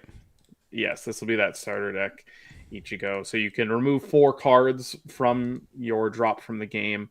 And if you do, you would gain impact and draw 1 card. But at this point, you're basically just hoping to deal some damage here. Yeah, I don't think you really care about the impact right now. Another Toshiro. We should get to add to hand, but So I mean, the issue here, right, is Toshiro only has so many actions, and we don't really know how much removal Kyle is going to be sitting on. Right, there are now 3 4K bodies that are certifiably 4K, and one that's 4K offensively on his opponent's board, and that's just a lot to be asking for.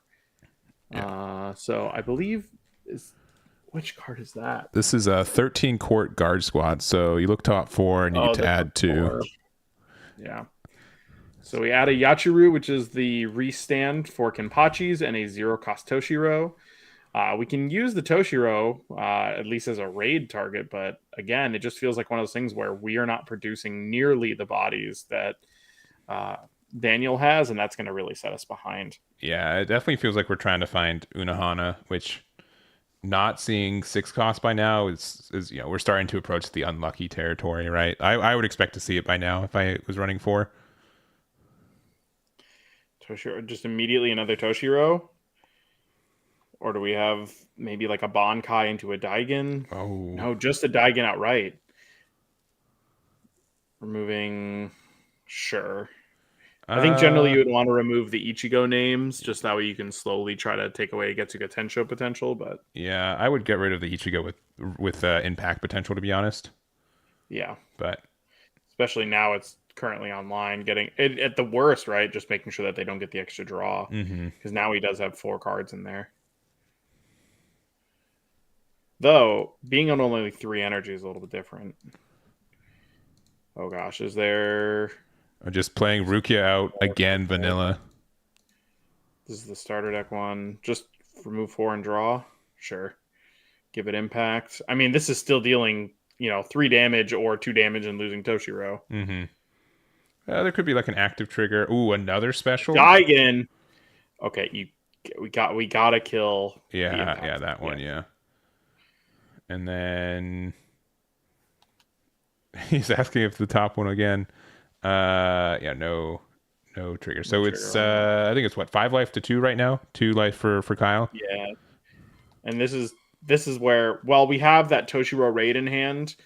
We're gonna need a lot of pressure here. I mean, honestly, you kind of shut off Daniel's entire turn if you can produce 2 more court guard squad bodies while going for that piece here. Though I feel like not pushing up here might be a small mistake. Maybe I'm crazy on that. If you don't have an Unohana, there's just no reason to keep so many cards in the back, Yeah. Looks like we're gonna okay. Kenpachi up front. Again, only really removable by Getsuga. And then if we have the raid here. Yeah, which we got that from life. Yeah. So we can put down the impact Ichigo, put those now, and now Daniel's only representing 2 energy generation. And at least one of these is going to get through as a 4K impact. Yeah. This is a pretty big swing turn, all things considered. Choosing to block doesn't really want to let stuff through, but I'm not so sure. Okay, and Orihime, no trigger. Yeah, no trigger. So honestly, we had a lot of momentum from Daniel at the beginning, but it looks like we're starting to be a little bit short on resources. The fact that we haven't been able to find a Rukia to raid with, like, if we were able to draw 3 trash 2 once, right? That's huge for the deck. Yeah, just the consistency, the new cards you see. There's so much that goes right when that happens.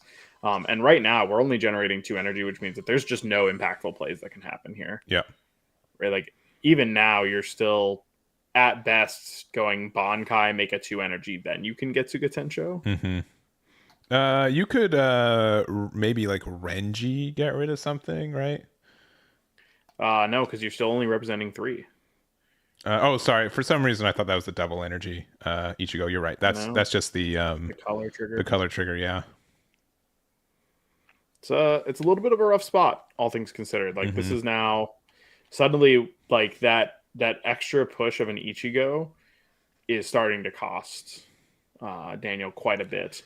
He just doesn't have the energy sources needed to keep up. And I mean, we're seeing a 4,000, 4,000, and 5,000 power swing here from Kyle. Yeah. Now, what we've seen two special triggers, I think, already from Kyle. We've seen two Toshiros already hit. So likely, like most of our removal and go for game cards have been used, so they'd be a little bit less likely to be seen right now. We're generating 5 energy. We're going to play another Unohana to go down to go to 6 energy. So if we finally find the 6 cost by now, right, we're in I think a pretty commanding spot, and still not seeing it, but the impact one is pretty nice. Yeah. Honestly, I don't feel like that's super impactful. I feel like you were just gonna already, let 2 through here, but hard to say. Daniel definitely bleeding a lot right now, and there goes like now he just doesn't have a board, and he doesn't represent, a lot of plays because there's no energy for him. Yeah, and down to 2 life now. This was a 5 life to 2 life game, but Kyle's really been able to claw his way back through it.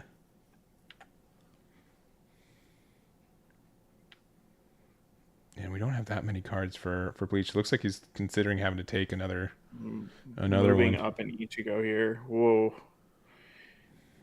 I mean, we have to generate a 4th energy because that's when all our cards come online, right? Yeah, well, we're generating 4 right now, right? Now we are, yeah. Yeah, So yeah. I mean, we could like Getsuga, right? Like you kind of just like have to like Getsuga and raid, I think. But if you don't have it, you don't have it. That's kind of the big issue here.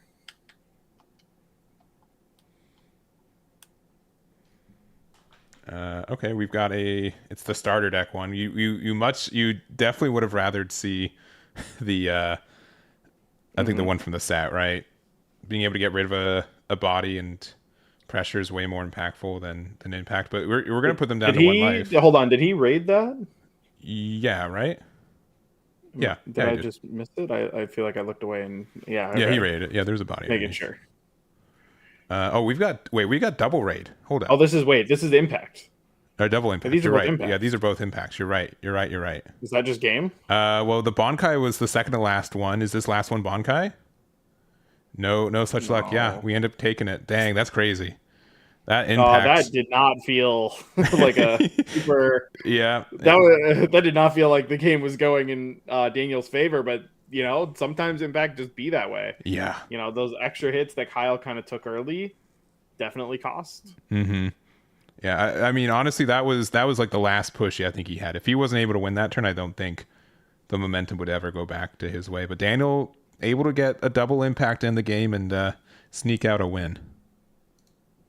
I mean, these are basically expected to be best decks alongside Kurapika, right? Is going to be some sort of purple Ichigo something or other, along with like green Toshiro from a Tempo's perspective. So this is going to be the deck that has the absolute most removal in the game, no doubt about it. Is going to be purple bleach, and if your bodies are not keeping up with their continuous 4Ks, because they also have the most amount of raids. Right, I mean, there's going to be somewhere between 5 and 8 Ichigo raids in any given purple deck. A couple of Renjis, some Rukias. There's just so much that can happen there. Yeah, and real quick, we're jumping to table number 5. It looks like a green Kopika mirror match right now. And we just saw the neon there resolving.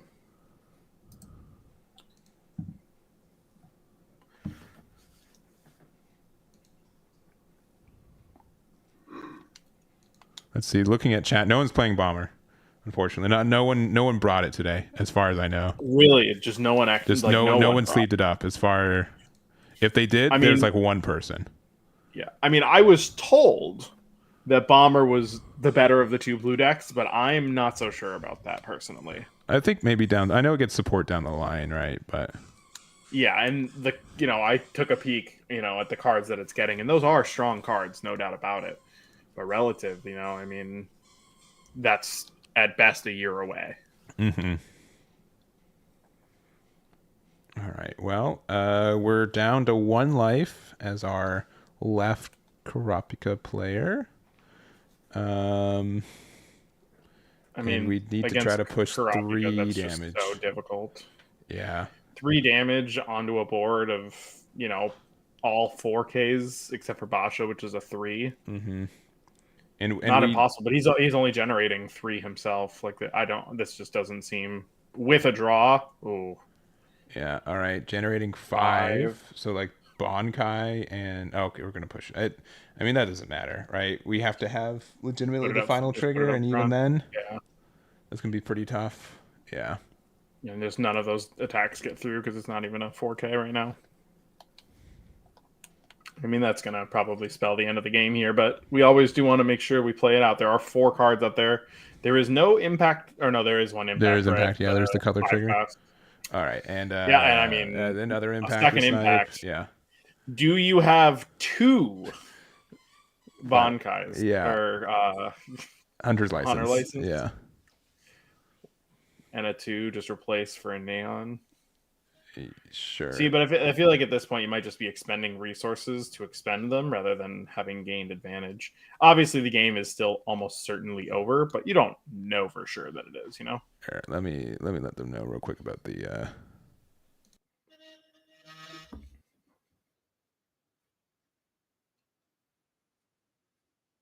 Oh, so it goes to like your banish. Okay, thank you. All right. Yeah. This mean, is like the deck seeing- where it matters like the least, but Yeah, just because it's a new rule, it's a new not gonna game. be it. Yeah, and that's gonna be it. The green Kurapika takes it. Yep. I'll let you interpret that how you please. Yeah, I sure will interpret that as I please. We've got. Let's go back to this real quick. Also, Flex with the 2 months of subscription. Thank you very much. Do appreciate it. Are we in a new month, or did I think I subbed to you already at the beginning of October, right? I think so. Not that you should. Not to flex, right? Is that a flex? Is that? I don't think so. It's not terribly expensive to support your favorite streamer. To Yeah, I support know, your- right? Crazy. That being said, if I went over to you're probably subbed to me. I have no idea. Yeah, I think I am. I think you are the one that you might be my longest sub streak that I'm subscribed to right now. That's crazy. You're supporting an unemployed man. That's so kind of I have to every day. you. Me. You personally. It's your dollars that are going to my twice weekly $5 entry. No, sorry.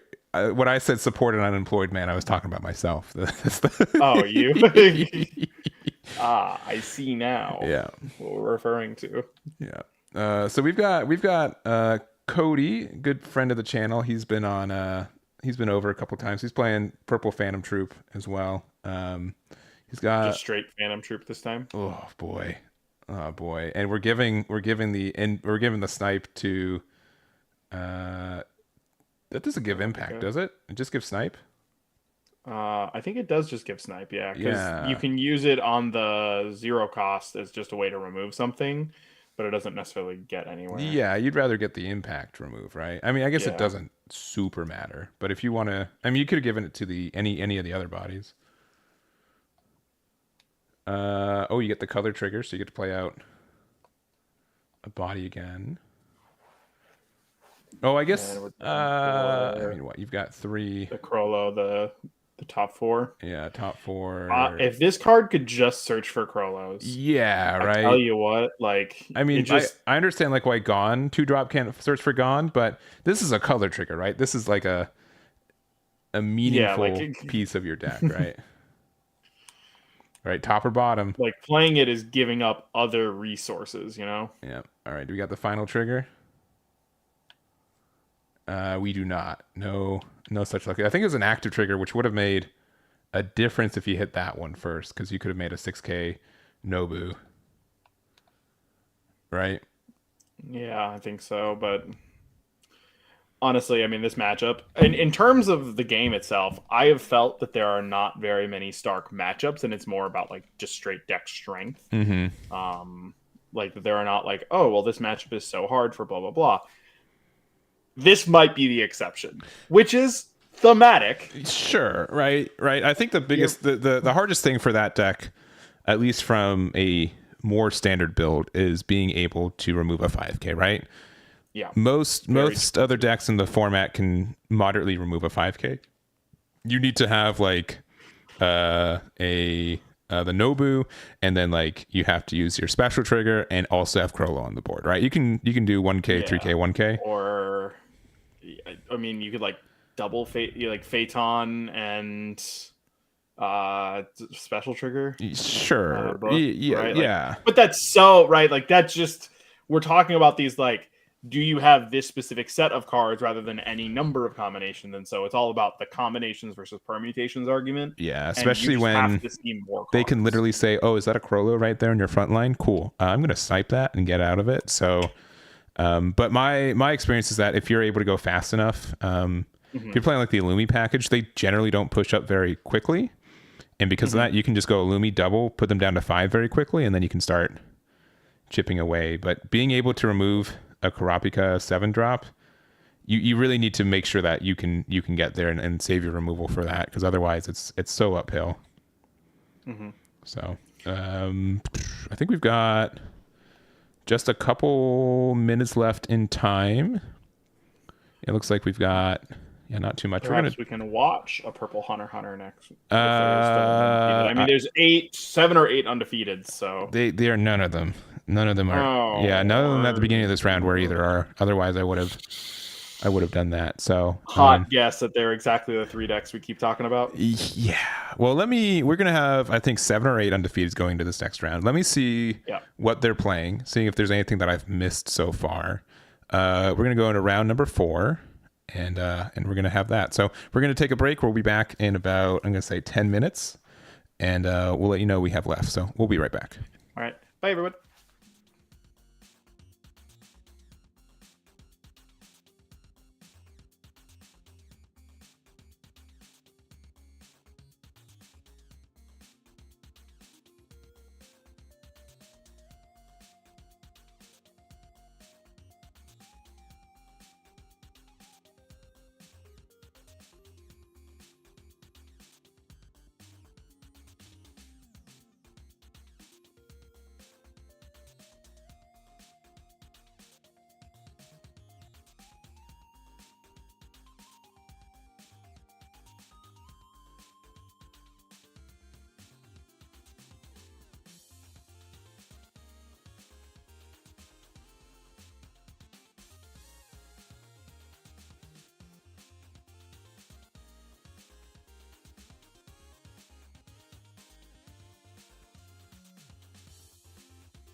All right, we are back. We've got 8 undefeated players left, so we have 3 more rounds confirmed for tonight. And Dane, do you recall what 8 decks we have? Spoilers. Yeah, so I mean, it's the exact 3 that we talked about at the very beginning of the night. We've seen it throughout these rounds. The top 3 decks, not only from this individual event, but also people's kind of expectations, are green bleach, most specifically Toshiro builds, purple bleach deck, that could be any number of builds, and green Kurapika. Each of these decks just has something that puts them over the top. Purple Ichigo is going to have the most amount of removal. Green Toshiro is going to have the best tempo. But then Kurapika is going to have Snipe plus Impact, which is the 2 best keywords in the game on one card, and it's a 5K. So, like, they've all got exactly one thing that they're the absolute best at in that sense, and so they do have a lot of strength that some of these other decks are lacking, and we have a 3-3-2 count for these decks, and I think we are going to jump into a purple bleach versus green Kurapika. Yeah, that's what we got. I'm already ready with it, which is wild. I'm way ahead of time. That's for me today. Is that a Tech Man Eggman? Yeah, it's easy when you just have notes by the end of it. And wait, hold on. I'm gonna undeafen. Hey, very respect on the Umbreon sleeves. Just to have a great day, and I'm gonna try not to show bias, but Chopper not as cool as Umbreon. Oh dang! Gotta say, sorry. Dang, that is insane. Well, I hope you guys enjoyed. He's got Umbreon. Enjoyed Dane's last stream on this channel because that's right. Yeah, I showed bias in a match. It's over. Yeah. I mean, honestly though, I did just see though he is using the chopper, like the meme chopper, so that I would give him points on okay, that. all right. But Umbreon, you know what I'm saying? You know what I'm saying? I mean, like on a crossplay kind of sense, right? Like, why are we promoting other IPs when we could promote IPs that we have already Bandai card games for, right? You're saying I don't know. Pokemon will never. Yeah, if Pokemon enters Union Arena, something has shifted in this world. Something's happened. The iron grip of the Pokemon Company International. Yeah. Change, and we see draw discard. Who knows what that card is? The shiniest card that we own. But also, am I crazy? Do action points switch to active mode at the end of a turn? I've seen a lot of people do this. I actually don't know. I as far as I know, it does not matter. Yeah, right now it doesn't matter, but it feels like one of those things that maybe we get like something that you could maybe do on your opponent's turn. I don't know, like an on block, pay an action point or something. You think we can do stuff on our opponent's turn beside blocking? That's absurd. Give it some. I don't know. There's a lot of sets, man. There's like 28 sets over in Japan. Granted, it's a lot of set 1s and like 9 set 2s, but yeah. All right. Yeah, they shouldn't be active at the end. I'm not going to call that one out. It truly does not matter. It really doesn't matter. Yeah. You may get a slap on the wrist in Orlando if you try to do that for that first big event. Let's see. In the future, there is a way to use AP. Gotcha. All right. So it will matter eventually, but for today, I'm not going to call anyone out for it. I mean, this is about as good of a start you can ask for from Purple Bleach, though. I mean, we have an Uryu getting that additional cycle, and then the Orihime to bounce it back and produce that 2 energy right off the bat, playing out the Uryu again. We have 2 cards in our sideline, and we're already kind of set up with 3 energy to start playing out impactful cards like, any number of 3K bodies. We've got the Ichigo that makes 2 energy, and suddenly then you can start raiding immediately. Yeah, and we're looking like what we want to do. We use the Satot, so we currently are generating 5. Well, we're going to do the Hunter's License, so we could technically go up to 7 Kurapika if we wanted to. Yeah, we're generating 7 right now. We're going to play Leorio. This is maybe a little dangerous from a perspective of how much risk is involved with putting up a card like Leorio here. Just, Purple Bleach has the most amount of removal basically in the game. But there's still going to need to be like have an Ichigo, use a Getsuga Tensho, and remove it rather than using those to remove, say, the 7 cost Kurapikas. So it could also just be a long con bait. Yeah. I have been seeing a lot of people enjoy this card, though. It being able to just... I think like green... By the end of the game, green Hunter x Hunter just has so much flexibility with their action points, right? Like... Being able to sink some action into it feels good, but looks like we have our own Bonkai. We are at 5 energy, which is quite a lot for Purple Bleach. They've got so many things they can do with it. We're going to start with the standard play from today, which is just to play Rukia out on the front line. Vanilla Rukia. And Vanilla Renji. Vanilla Renji. And vanilla. I mean, I guess against purple or against green Kopika, this could be an okay play. But it's one of these things where, like, if he has a 2 energy source and just goes like double Kopika 7s, you just lose. Yeah. Now, I will say Renji is one of the few cards that we have right now that has an effect outside of the raid box. The effect is just damage 2 by paying an 8 action point. So you could do something with it, but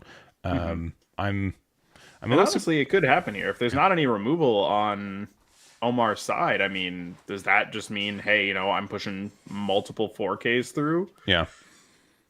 And I think like the double energy from the Ichigo is probably worth more than, you know, the one attack, right? We'd rather have the extra body out. So it's a little peculiar from what we've seen, but I understand the sentiment behind it. If this is the John Mendoza I know, he's a very successful Dragon Ball player as well. And we see an Emperor Time, just tack 45 into the Renji? Yeah, Renji, because it's the only one with an effect. We don't have impact with it, but we do get to draw a card because we won the battle. And then Leorio is going to be a 35 because we didn't pay the additional action point. Yeah.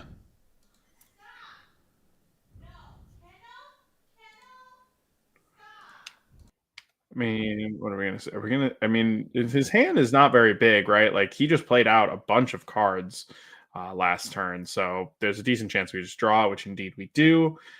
We're going to see an Ichigo move up for another 4K attack. I mean, at this point, though, like, you're almost certainly willing to let this 0-cost Kopika die.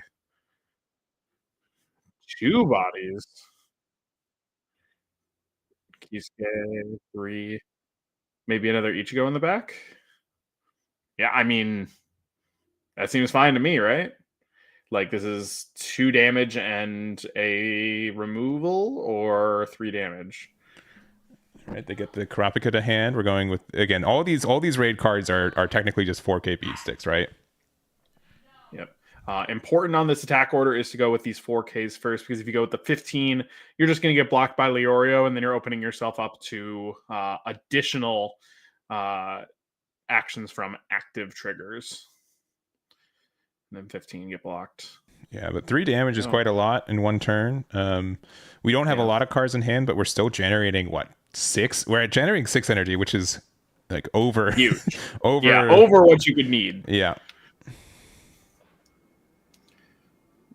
And so that's 7 now on Kopika's side. We're gonna see oh gosh. If we see like a double raid here, I mean, that's just game, right? Double raid is exactly what we're going to see, and it goes crazy. We can't have a third. No. We can do Leorio. All right, so Kopika, it's going to be raid impact 1, so you definitely... Ichigo, probably. Actually, I think that one makes sense because you just want to get rid of the potential to raid. The raid target, sure. And then you probably get rid of the other Ichigo. You just get rid of both Ichigos, right? Yeah, just to take off as many Getsuga names as possible. Mm-hmm. But at the same time, you know, that Rukia just doesn't necessarily do anything. Yeah, you can make it bigger, but... Yeah, if that was the first hit, it would have been, I guess, a little bit better. Yeah, you could have saved. Yeah. You could have saved something, but you can't block anyways, right? From snipe. Yeah, I don't think so.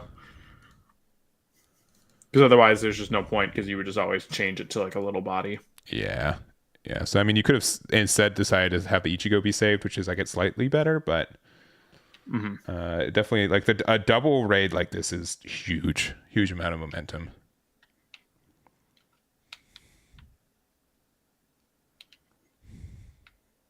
Yeah, you can't block snipe. Yeah.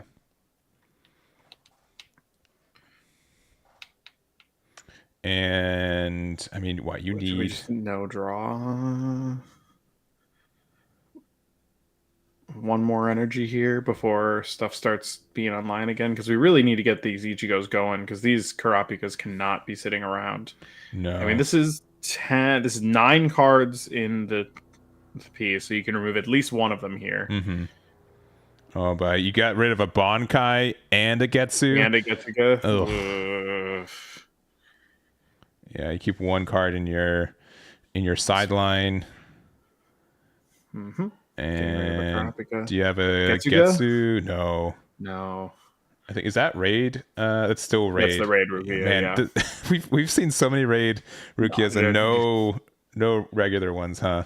Just playing as these 4K targets. Yeah. Okay, so here's the piece. I think in this case, you do want to just block these hits first, and then try to hope that you get like an active trigger on the second one. But green does not play all that many active triggers. I think it's exactly the SR Leorio and like Basho. Yeah. Yeah, I think you definitely block with the Kurapika first, and then you take the damage, and then you block with Leorio, but I mean, without that being an active trigger, we're in the same spot. Yeah. I mean, I think we're seeing a pretty same big issue here, that Bleach is at a really high life total still, 5. And I mean, even with that snipe here, which is going to be an excellent move, right? You get rid of the 3K Ichigo, removing the raid chances. Mm-hmm.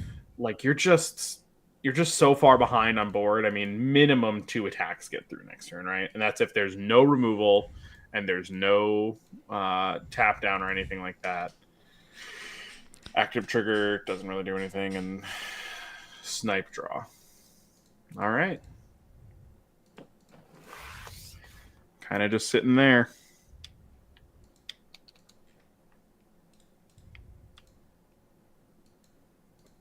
We're going back here. Get that draw. Getsuga removing. Yeah, I mean, that's just lethal on its own, right? Do we have another one? Very likely, yeah. Very, very likely at this point. Like, we just need to avoid an active trigger, a special trigger, or a color trigger. Ooh, oh, okay, special trigger. Yeah. Rid of Rukia. Oh, hitting the all art one. That's rude. That is rude. All right, taking this one. It's Basho, sure. And then, yeah, but I mean, now he's at 1, right? Impact Ichigo without another 7 cost Kurapika is the end of the game. Mm-hmm. Any number of removals, all you just have to do is sneak 1 damage through. Yeah.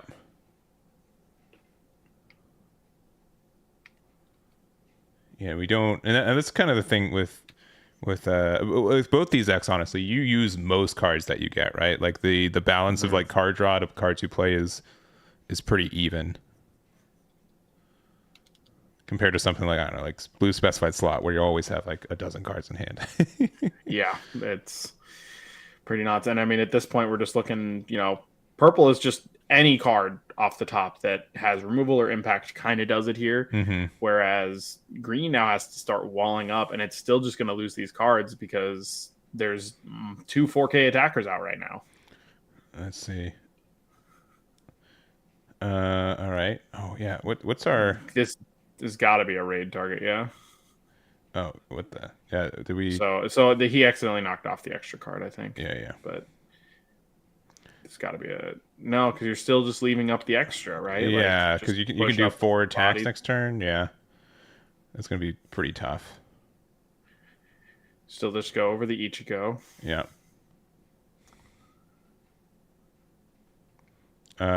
It's raid Ichigo. And you might as well, right? Yeah, because you can get rid of like the Leorio, I think. Yeah. So you get to raid up, use the effect, mill 2. You're just hitting all of your Bonkais. It's 9. So yeah, you just get rid of the Leorio. Yeah. You get to keep 2 cards. 3, 4. Yeah, no, I think that's exact. Oh yeah, you're right. And now it comes down to, do they have double hunter license? I know that we've for sure have played 1 already, but yeah, doing the draw first. Just so difficult to keep up with. I mean, putting out all these 4,000 bodies and just not a whole lot that Kurapika could do there. Mm-hmm. There's an interesting to just put out another one. Just going to go hope that that's not a hunter's license, I suppose. Yeah.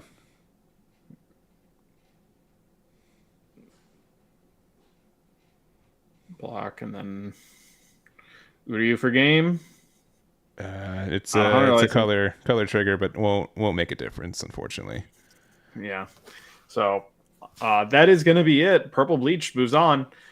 This is going to be that hybrid list. We see Rukia, Renjis, and Ichigo's all part of it. So Yeah, but no Byakuya's generally. no I think Byakuya. a lot of people have rotated those out of their builds, which is really interesting. Well, because it's right, you kind of have to pick and choose which one you're going to base it on. It's very difficult to build a Byakuya and Ichigo based deck. Yeah.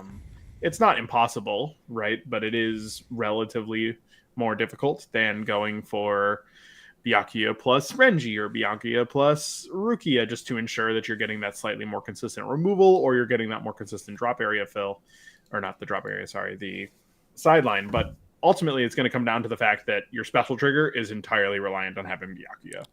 And Senbon Sakura is maybe better against more aggressive decks, but almost explicitly worse overall as a card than, say, Getsuga Tensho. All right. So I guess we did find the green Yamamoto list.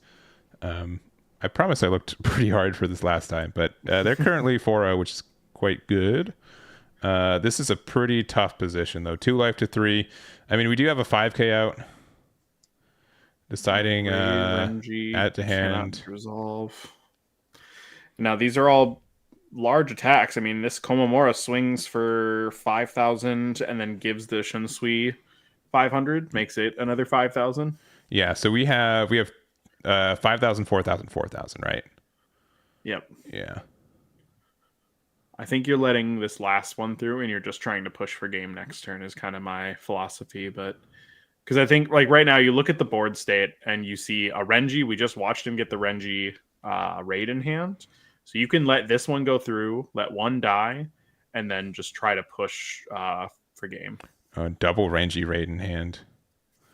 All right, this is 4,000. Yeah, our worst card. Just, again, no raid Rukia, and then pass. Once again.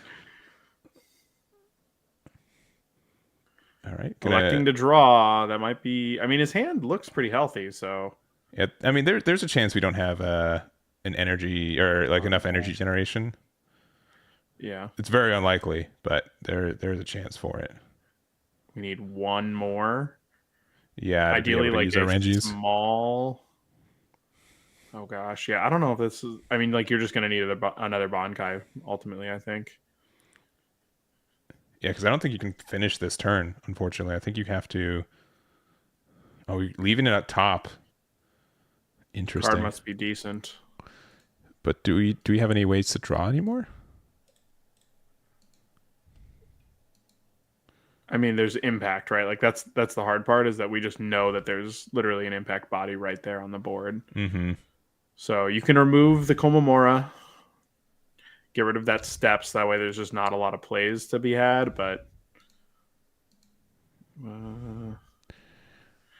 really thinking about it, it just I mean, it's got to be the only. Oh, he does have a Bankai. Okay, then hold on. Work could be had. Wait, why did he spend 2 though? I think he's just showing off that he doesn't have a way to get there, and he knows. I think that all 4 Bankais are out of removal. So I mean, we get to use this. We get rid of a body, right?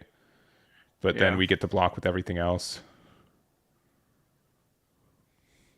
Remove Komamura, but the problem is that Yamamoto's got impact. So yes, so they have to we block with 5,000. We lose the 3 drop, and then they take we take 1 damage.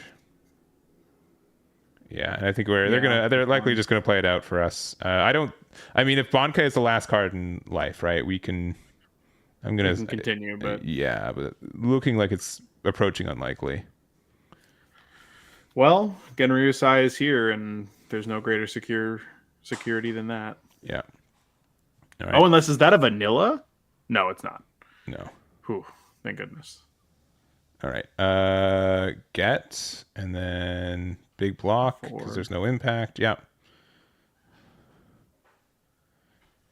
And we got a wide board of 4Ks, but when we only have, all it takes is 1 impact, right? Yeah. Like, you either need to go removal plus a wide board or 1 impact. honestly a huge hand here from Yamamoto as well. I would hope so, because our board is very empty. True. You never know, though, right? It's one of those things where you always want to be sure that everything is on the case, because sometimes these green decks do just like run out of everything because a lot of 2-card combos are in Union Arena, and if this deck doesn't just like produce a bunch of 4,000 vanillas the way that other decks do, everything is a 2-card combo. Yeah. Gonna spend an action point to draw a card. Gonna play the Unohana to draw a card. And gonna spend our last one for a temporary double. All right, 5,000 impact 1. Do we see the last Bonkai? Oh my goodness. Oh my goodness. I saw 2 or 3 out of there. That's insane. See, so that right there is why you have to put other cards to the front line. Sure.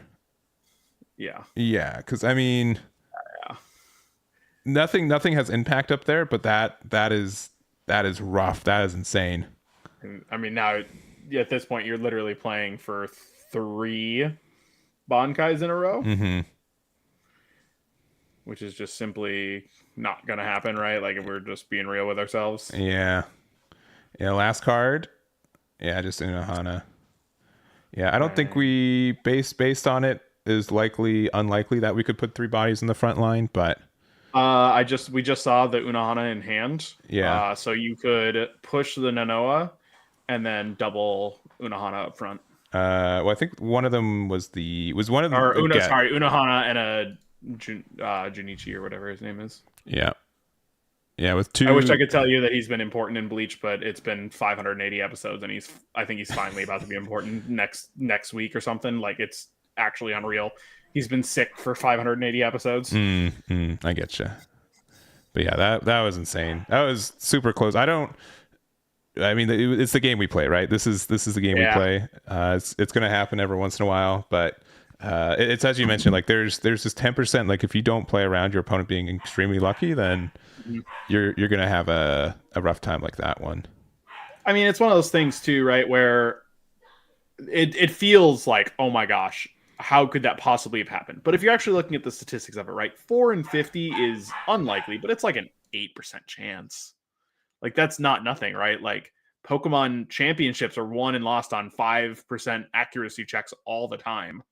So, like, why would you not play around that if you're given the chance? And so that's where I've a lot of times have been describing UA as a very high luck, high skill game, where you still have to have the skill to allow the luck to transition into wins. Doesn't matter how lucky you are if you're not playing out your turns correctly. You're still going to lose to a player who understands tempo and board state and proper sequencing of energy, when to move, everything like that. You do have to be on top of all assets on your board and in your deck.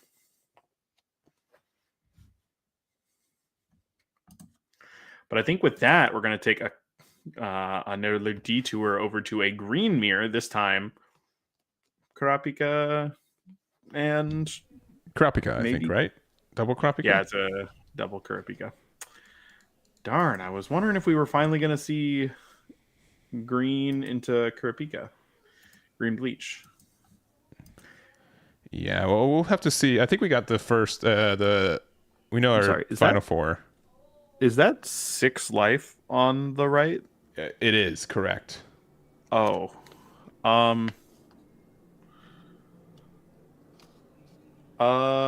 6 is a lot. 6 is a lot, yeah.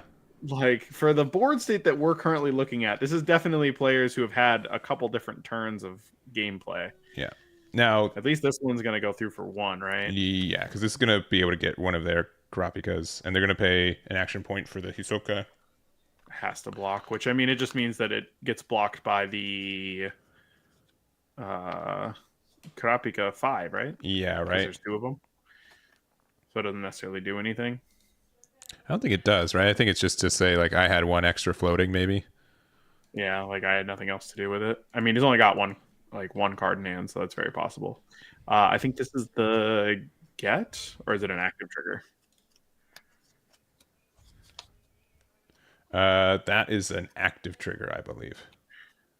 Which I get, it doesn't really matter because the Satots is 1 and the Kopika already blocks it naturally. Yeah. So he's thinking about blocking, give up a draw. I feel like the life is less important than the draw here, not to mention the fact that you're always taking the trigger. Right, and so Hisoka should get the draw here, right? When it beats something in a battle? It should, or do right? you have to... No. It should just attacks and wins a battle, right? So they should get the draw. Yeah, so it should get to draw. Yeah. It'll be mandatory, so... If you want to let them know, you can. Mandatory draw on that Hisoka, by the way. Thank you. Yeah, because it's when it wins a battle. Which, I mean, that's one of those things where I feel like maybe you could have just let the life come through and prevent that extra resource, because now, I mean, it's as crazy as it is to say, 2 cards in hand is so much better than 1, just because you can literally spend the action points on these cards. Mm-hmm. And now we're seeing a Zapel. We're back up to 7, so if we have another Kurapika, we could see like a double impact swing here, but we do need to actually have it to pull through, because Kurapika not having any search power for other Kurapikas is really a little bit detrimental. That's kind of where Neon fills the gap, I think. Yeah, a little bit. Neon can be pretty expensive, but I do appreciate it being a double trigger, or sorry, a double energy. I think most people have kind of dropped it down to like 3 or even 2 copies of it, but it's still definitely a strong card. Oh, we see the... Did you see that in the hand? I must have missed it. We have an Emperor Time in hand. Ooh, okay, that's gonna be That could be dangerous. Something real big. At least removing his own Kurapika here. Let's see. Also, so table 1 we had Daniel win theirs. Table 2 we saw John win with the purple bleach. Table 3, oh man, we had 3 purple bleach going at the start of this round, and we've got 3 purple bleach at the end of this round, baby. Oh, they all won. yeah, they sure did. So we got 1 green bleach jumping through, so that's probably going to be our next match. But we almost had it was pretty close. Purple mirror. Right? Yeah, in the finals, right? I mean, do we not think Toshiro's better? Some of us might. I do, but I'm maybe the crazy man. Maybe I'm nuts. Is he? And so we see the Emperor Time come out. This allows the Kurapika to gain snipe in 3,000, which is going to basically mean that this Kurapika can sideline his own 5k, which removes a lot of his pressure, and a color trigger. Do we have a small card in hand? Also, I might have been wrong. I think we might have 4 purple bleach in top 4. So, yeah. You mean top 8? Well, as in the 4 undefeateds are 4, and they all won. Oh, this is table 7. Yeah, one of the green bleaches I had flagged was actually purple bleach. So my apologies. So it's oops all purple bleach for our next 2 rounds. Oops all bleach. All right, and now we're going to see here. I mean, he's got 7 energy too. I mean, if he's got, a neat little... There's 2 7 costs and 1 Emperor Time. Mm-hmm.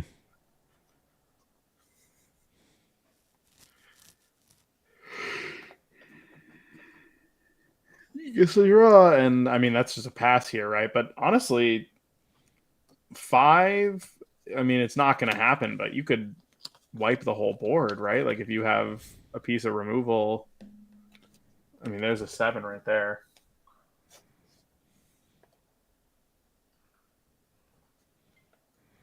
All right, there's the Kurapika. Look at the top card. Gonna leave it there. And then we got the raid to get rid of. This is. I mean, and here's the thing: if there's like a hunter license here, and you can just like double pay for the Hiso, or I guess you only have to pay for the. Yeah, now you just get to. Yeah. Watch, you just snipe this. It removes the Kurapika. Yeah. The 7, and then now we get to swing with this Hisoka, and it has to be blocked. Yeah. So unless this is an active trigger or a special trigger. Oh my goodness! We get the call out sometimes. There's an emote in the Danerank chat called the Better Player Alert, and that right there That's a better player. I've seen a lot better players than I today. A lot. And we're removing that Hisoka. Now you can just let this one through. No problem. Keep your 4K impact. Yeah. Which is honestly a lot worse when there's a 5,000 on the other side of the board. Mm-hmm. Yeah, just draw one from Z-Pile, yeah. It's super funny coming from One Piece where like all the cards from life go to hand, and for you for the same, right? For Dragon Ball Masters and Fusion World. How just tasty those draw triggers are all of a sudden in this game, right? You're like, yes, I get to draw a card now. It's it's so different. Yeah, because it's such a balance mechanic, right? That like when you have life that goes to hand, it's like there is downside to just like hitting your opponent very quickly sometimes. Mm-hmm. But in Union Arena, there's just like almost not like your downside is potentially getting special triggered. Yeah. Also, right? Like that's your downside. You push up and you likely win, right? Not guaranteed, but they've got 2 life and 2 blockers, and you can make 4 bodies. You just need to avoid an active or special trigger. Yeah. Realistically. Or a final trigger. It's one of those situations where if you push up like here and then you do not win, then you almost certainly lose because now you don't have any energy to play your game. Sure. There's a pile up and okay, so right there is almost strictly no reason to put Leorio over Neon because she's just a bigger body in case your opponent decides to push up like Zapile and Leorio, which will now threaten your own Leorio. Yeah, I agree. Like unless like we can find like another raid Kurapika, right? But even then, right? Like to find another raid, you have to have 7 energy. Mm-hmm. More likely is that we're looking for like make a 5th energy and Emperor time to be able to remove the 5. There's Basho here. Mm-hmm. I think that's going to be time and overtime. We're just about to hit time. We still have time and round. Is it time and round? Oh yeah, it's time and round now. Yeah, we just hit time and round. So okay, so my timer includes time and left in round. Gotcha. So we are now in overtime.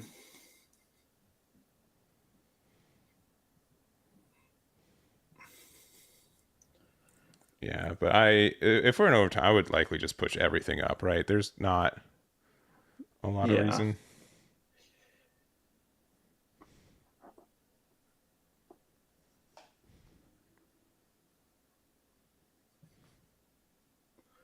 Three cards in hand, got to discard one of these. Mm-hmm. Netero goes. And that's as a pile. It's not a Kurapika, so maybe like a 4K body up front or something. Yeah. Yeah. Check that top card.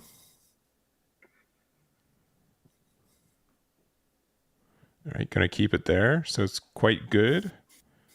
And then we get 1 damage, right? Yes. Because you get 4, get blocked, 15, get blocked, 15 gets through. Yeah. Yeah, 4K, block. Look at the top card. Still like it. Mm-hmm. It's a vanilla 0 cost Kurapika. So yeah. So might be a raid target. Yeah, if we got raid. Last card. You have top or bottom. Z-Pile, so we get to draw 1.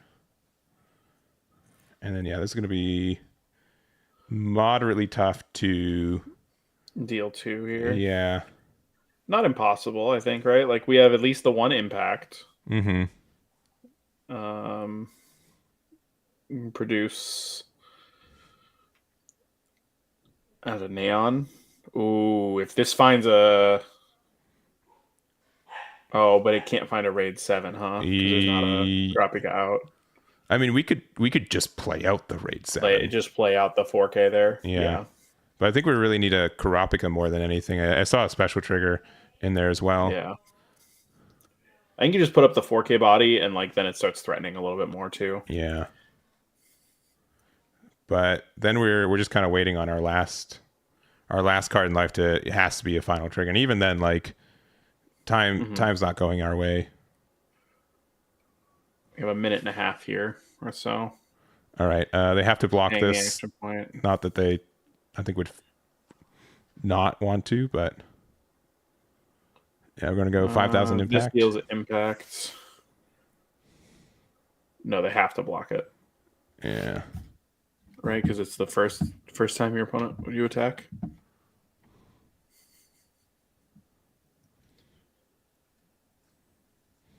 Someone on that? Yeah, you have to block. Okay. Yeah, you have to block it. Yeah. So, Leorio, same trigger. Draw. And then Basho. Yeah, and then 4,000 and yeah, you should just block with Zupile. Block with Zupile. Yeah, you got a minute left. Oh, whoa, taking the one whoa. damage. All right.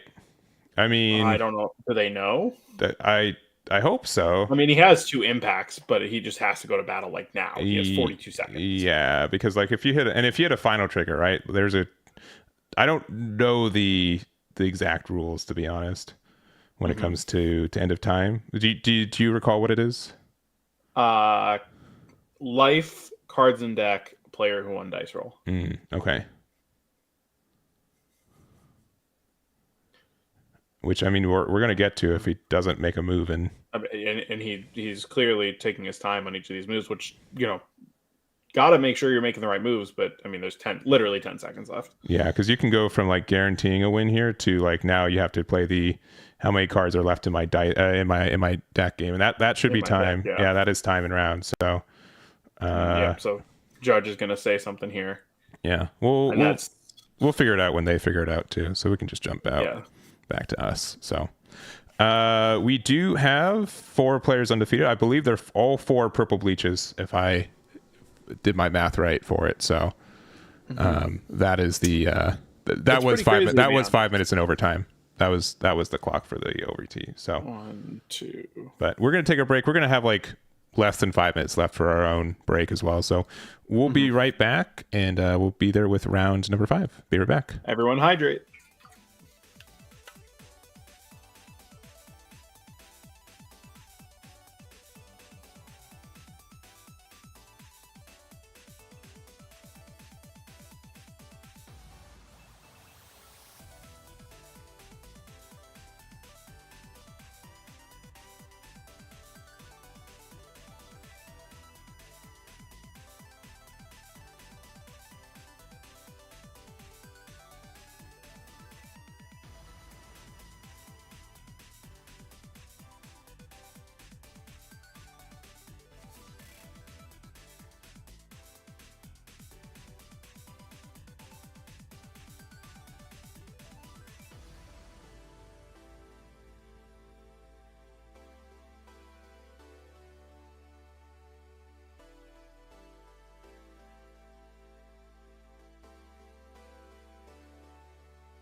Welcome back. We've got our first Eggman webcam Union Arena challenge extraordinaire, whatever he's calling this mini series of his. Technically, it's a Win-a-C.C's, and then or Win-a-C.C, not the pizza joint.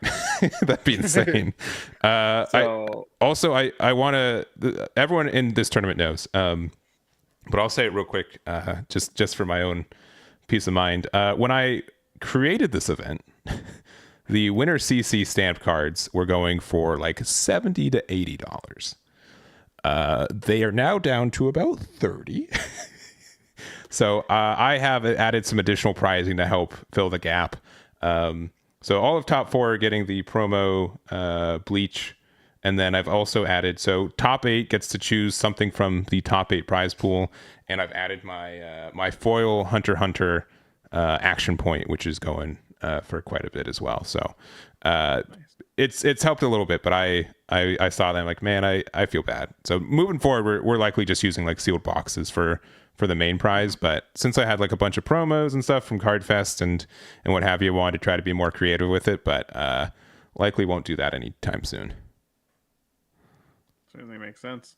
For this, we are watching table 2, right? Not table 1? Yeah, we're watching table 2. Is this is not finals?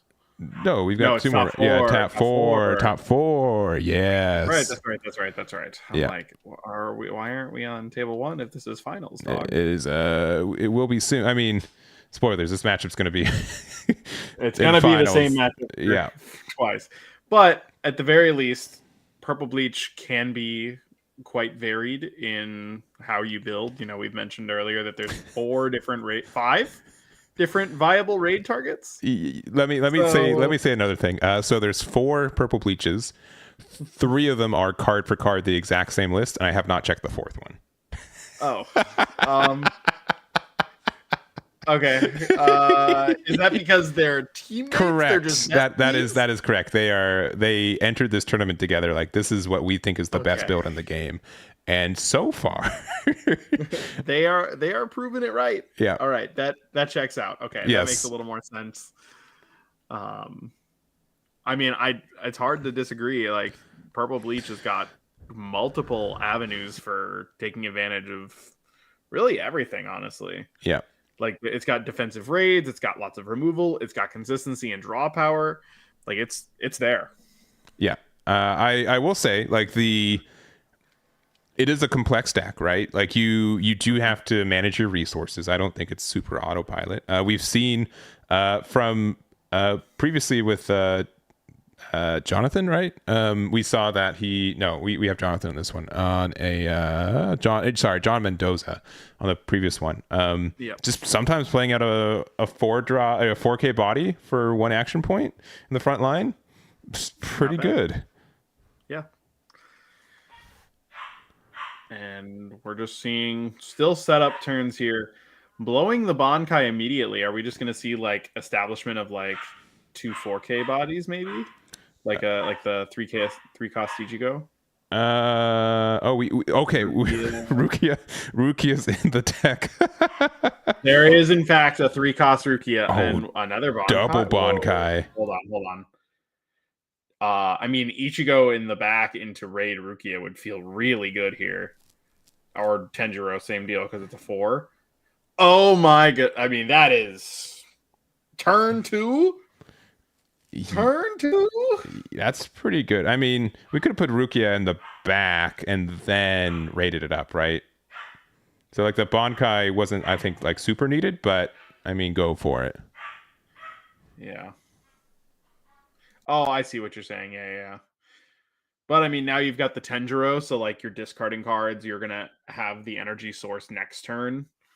And you could probably even push up one of these little 1 costs or 1 energy 0 cost to maybe poke for a damage. Color Ichigo, check the top card. Not going to do anything with it. Must be pretty decent.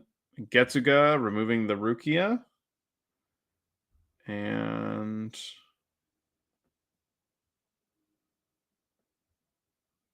Bankai backup energy or action points. It's very hard to get away from saying energy.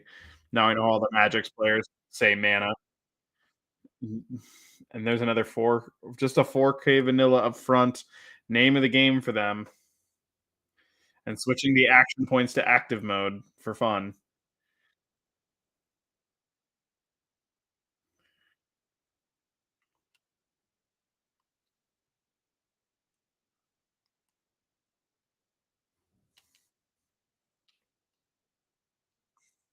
Mm-hmm.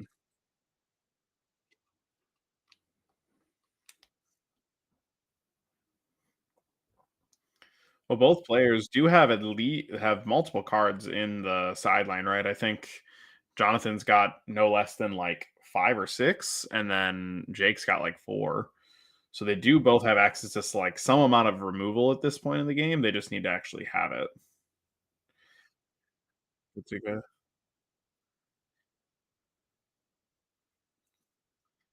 Classic move.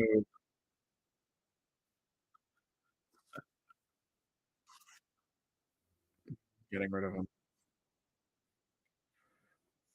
4 cards.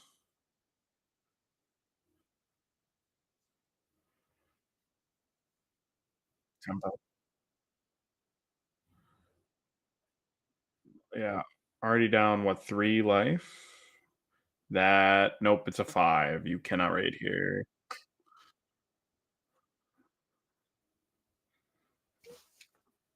Yep. Yep. Okay, they realize. They realize they're smart. They're smart. They're here for a reason, right?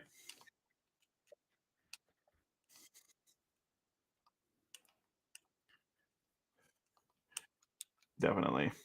I mean, just honestly, already down 7-4 with less cards on board. It's not like there's more cards on his. They're just all in the energy. It's just literally less cards. Only 4 in hand. So 4 cards to 1 card. I don't know. This is looking already like a tough spot for Jake, but we've seen bigger comebacks for sure.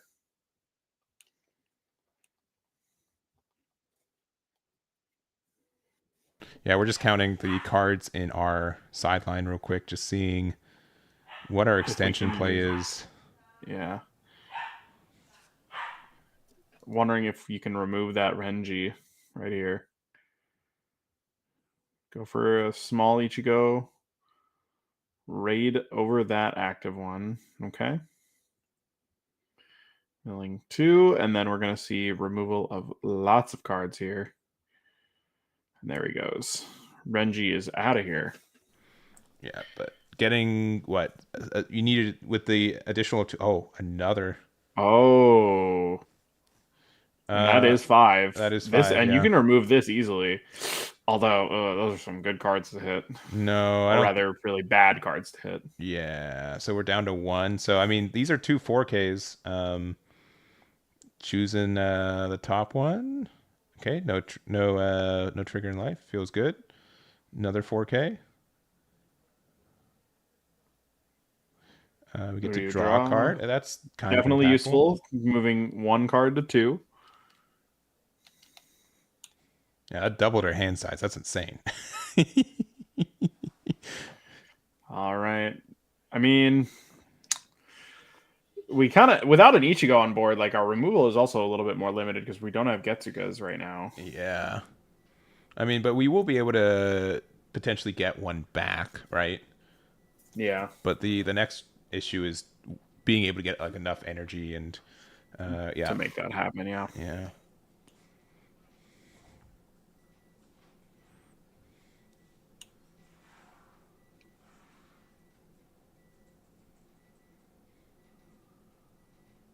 All right, drawing a card. Yeah, we need like the double energy Ichigo and then use the effect and then maybe... Okay, we have the double energy. Oh, do we just straight up have the... Okay, we just straight up have the raid. We're fine. Yeah. I mean, it removes one of them, right? Like, that's kind of the big issue here is that it's not even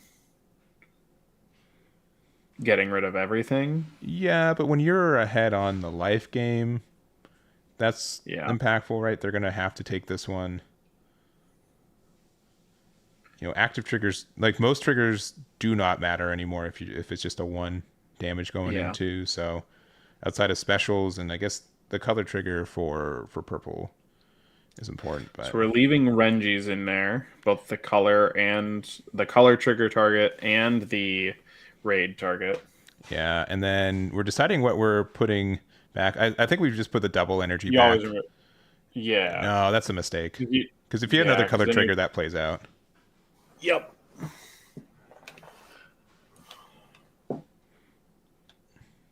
Glad we're all on the same page there. Yeah. Rukia to hand and just go there. All right. We're going to see it here.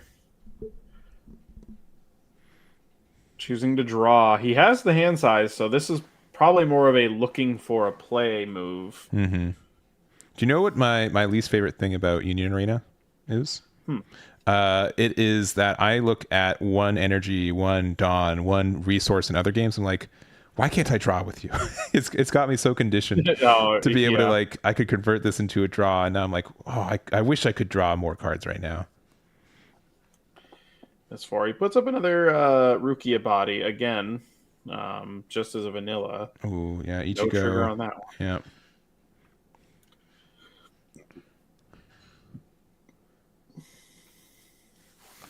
All right. I mean, at this point, too, this Tincher's super important, but we need to be able to have enough cards to convert it, right? Yeah. We're getting a draw. I mean, this again, right? Like if we have a Bonkai or something, maybe we can extend here, but it just doesn't feel like it's going to be enough.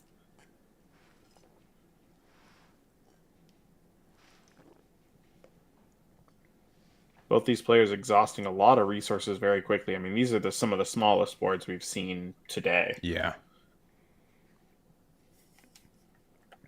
All right, we're going to play out a Rukia. And do we happen to have... Oh, just Getsu. Yeah, the Ichigo. Sure. I mean... Just for the name, right? Everyone's poking one life at a time here. Yeah, and then... Or he made no trigger. And then next turn you can raid your Rukia up, which will be impactful too. Actually, we might not have Rukia left in our sideline. We might have removed it from game. Oh, we just happen to have another Ichigo, another 4K, and then playing the 5-cost one. We're removing the last one, and we're getting 2 damage here in, leaving no 4K bodies on his board. That's pretty good. Now, no cards in hand, right? Yeah, no cards in it. But I mean, looking at his backline, right? Like he's still got 4 energy produced. He's gonna have 4 4K bodies, and then we know that, or 3 4K bodies rather, and he's going for at least 2 damage here. So Jake has already started this turnaround, and just 0 triggers on really either player's end. Yeah, and that's, I mean, like that's not too surprising, right? I don't think we play the normal amount. Yeah, but probably some of the least amount of triggers overall. Yeah, I mean, a color trigger or a special trigger would have been very nice if we got one, though.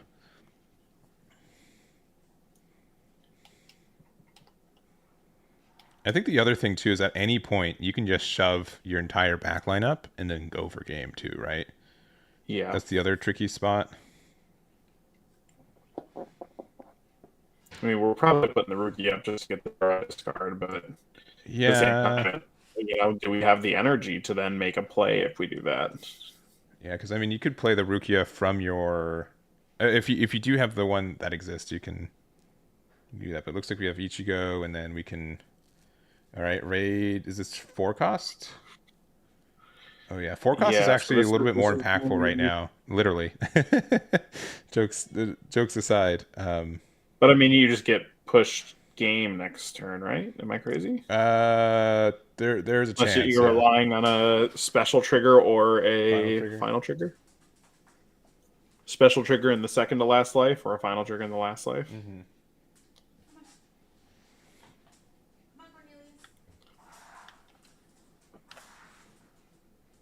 Yeah, because active doesn't really do anything either.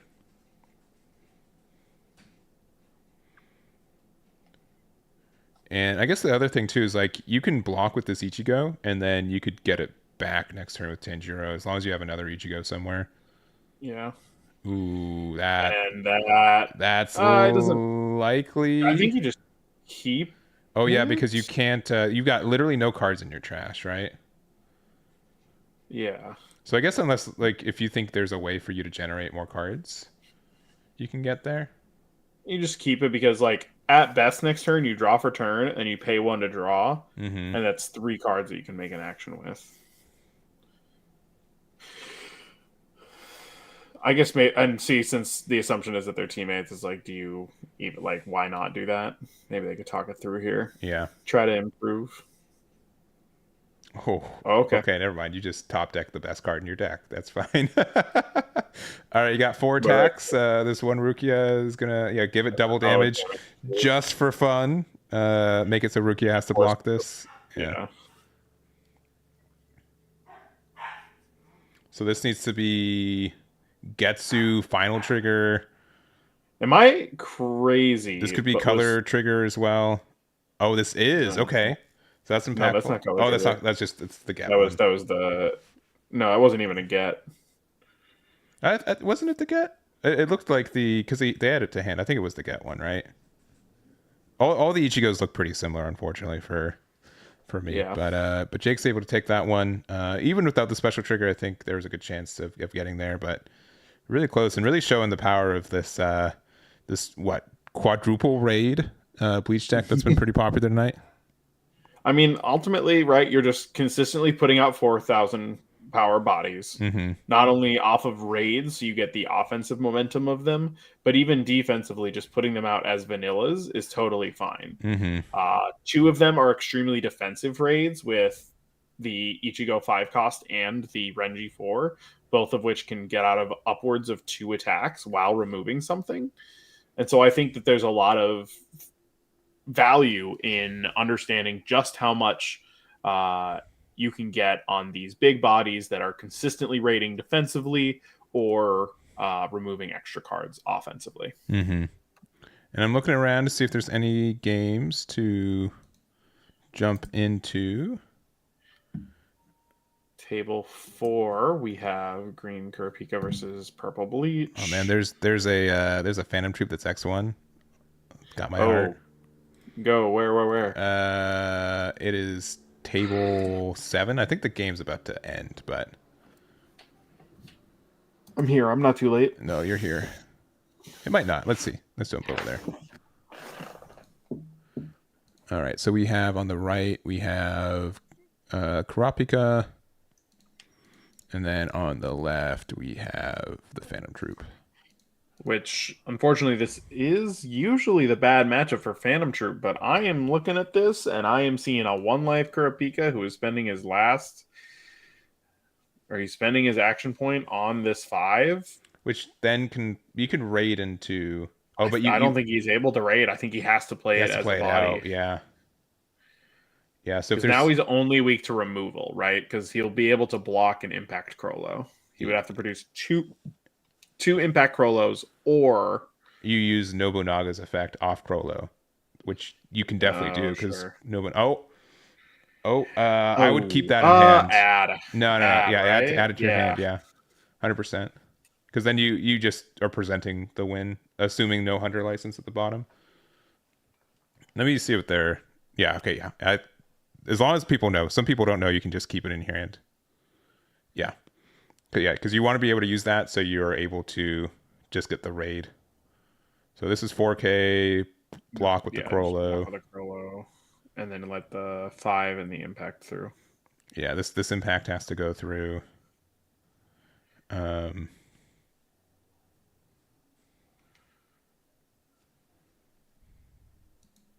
right, we get that to our hand.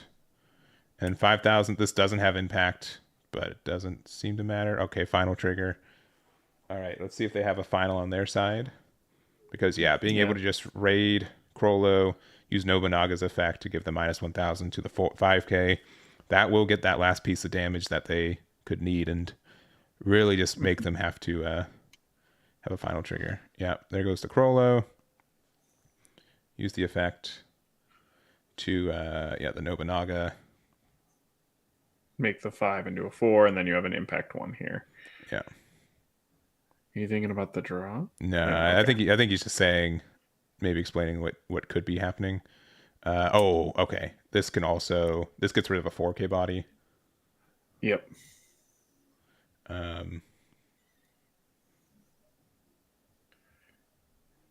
mean, I guess you could do like the minus 500 twice. No, you need to do 1,000 again. Yeah, you need to. This is actually going to remove something, which, you just remove one of those. Yeah. And now you have 2 shots. There has to be 2 specific final triggers in a row. Yeah, so you have Krollo. You only need one. You only need one final trigger. Oh, it's a special. It's close, but not quite. And I see what you're saying. Yeah. Honestly, at that point, we both evenly matched. Both players' special triggers, their last one. So, Phantom Troop going X1. Eggman's excited. I really do like this deck. I think there's a lot of cool combos like that. So I like it a lot too. They're just a lot of fun. I think Krollo is honestly my second favorite character of the. It's definitely he's my favorite character in Hunter x Hunter. But I think I want to get a signature Krollo and a signature Toshiro one day. It's just, broke boy hours. Yeah, I one of the last SPs I still have is the promo signature Kilowatt, the 3-drop. I'm like, man, do I want 2 more? They're they're pretty nice. You can like it's to the point where like, hey, I'm playing Phantom Troop. The deck is not peak as is, Terribly. not yet, Yeah. not yet. If I could enter my own And tournaments, and most Hunter alts are, $15 or lower, so you're not breaking the bank and making no. it happen. Let's see. Oh, we've got a yellow bleach that was X1, but looks like they just scooped it up. Table 4 did we look at? That's the purple bleach, green Kopika, if I recall. Yeah, let's look at table 6. Oh, the army of 4Ks. Table 6 looks like it has a little bit more gameplay on it, so let's go over there. Yeah, finals are purple bleach, and if I'm not mistaken, I think they're the exact same 50 out of 50. If I'm allowed to be unmistaken on that. And looks like we're playing purple bleach over there. Nice. So, this game is still basically only halfway through. I see 3 life, 5 life.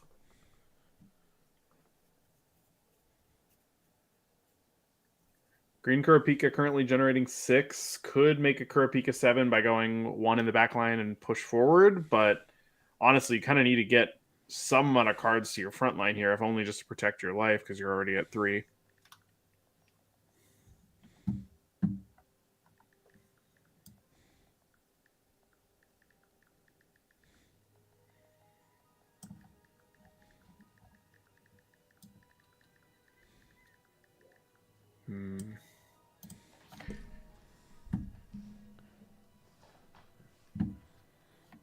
We got 2 action points. And we're going to spend well, go for it. Sorry. Well, I was basically just going to say here, so it looks like we're just going to go that, but I was going to say that we just kind of need to really throw these bodies up front. So when you're looking at that situation, I just can't help but feel that you need something. And unfortunately, they're all just kind of decently likely to get removed by Getsuga Tensho. Yeah. 5K body is still pretty impactful on the board. Oh, okay. 2 is a lot when we're at 3 life. So yeah, they've been playing this game longer than we've been watching it. So we know how many special triggers they've gone through. But yeah, single Getsu feels pretty good here. And we'll have to see what's left. Also, there's the I believe is it Faye? Soy Fun. In the back line, the assassin girl. Soy Fun. The pay 1 action point and then basically assassinate something 35 and less. All right, yeah, that's what I was going to ask what the condition for the removal was. Yeah, I think it's 35 and less. You pay 1 if she's on the front line, and then you move her back to the energy line, I think, at the end of that turn. Yeah, pay 1 if on the front line, choose up to 135 or less. Set your opponent's next turn, sideline that character, and then switch this character resting and move it to the energy line. That's still pretty good. If you can get like a partial removal on a Kurapika, that's still good, right? Mm-hmm. I'd say so.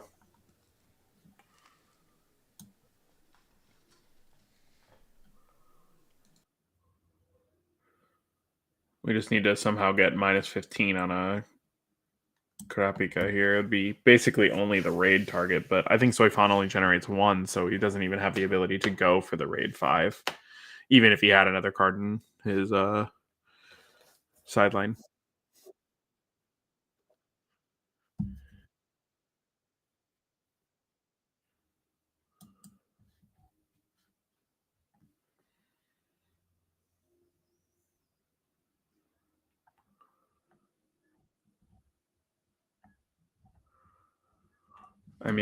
Let's just see how he's going to manage it. Throw up a Soifan. That's the Uryu. Yeah, draw this card. I've just been so used to seeing the inset art because I like the inset art for Uryu a lot. The upside down arrow shot. Most people, I've seen have been preferring the star deck one, which is only unfortunate because there's it's not unique in that art style, so it's a little bit trickier to tell. Yeah, and it's weird because the Orihime here, the Bounce Orihime, that's the inset art.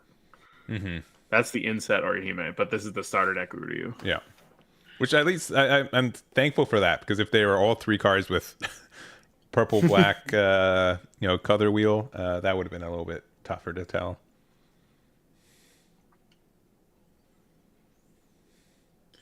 And we're seeing again that something about a 4K vanilla Rukia. I tell you what. Yeah, so we're gonna attack. I think we kind of just. Yeah, I mean, we all just kind of know that the situation is ultimately there is only the one decent raid target now. Mm-hmm. No, there's one more round after this one. Okay. For people wondering, yeah, and deciding. I mean, taking this damage is asking a lot, because I think it's 5 damage to. It's 5 life to 2 right now, and neither of these Karapikas has been rated, so they're just big 5Ks. Which is nice that they're at least blocking every turn, and either forcing a damage or removing something. But definitely would have been nicer if they were always forcing a damage and then potentially removing something via snipe. 6 in hand here. A lot of plays on the table. We just gotta see some stuff. I mean, this is the most full board we've seen. 7 and 7. Yeah, from this round specifically. Yeah. We just have a lot to get through here, honestly, when you think about the board state. Yeah. A lot of stuff has to get removed here. And if it's not removed, then we're just going to be staring at each other with a lot of 4Ks back and forth. Yeah. What I do find interesting in this game too is that, like, everyone, when we played like demo games when we started out, right? Oh, it's a third. Okay. Sure. The game was in a state where, like, every end game was the same, where it was just like everyone had like 4 and 4 for a lot of demo games, and if that was like more usual for this game, I think it'd be a little bit tough. But it's cool to see how dynamic a lot of the movement and stuff really is.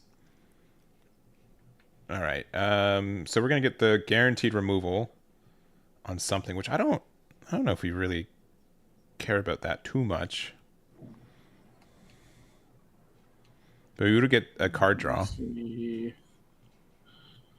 know, and I think this is the 3rd different player that we've seen like attach the special trigger. Yeah.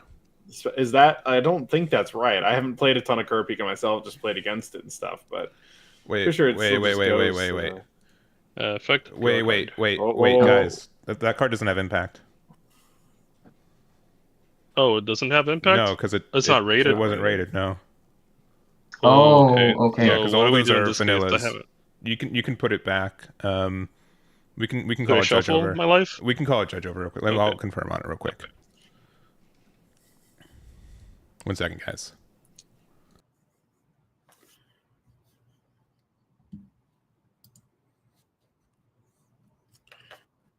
Tyler, you want to take it over? Okay. Smiley Right. away, boys. Smiley away. Sorry Yeah. about that. All right. So yeah, we looked at the top card. Yeah, the card does not have impact because it was not rated, right?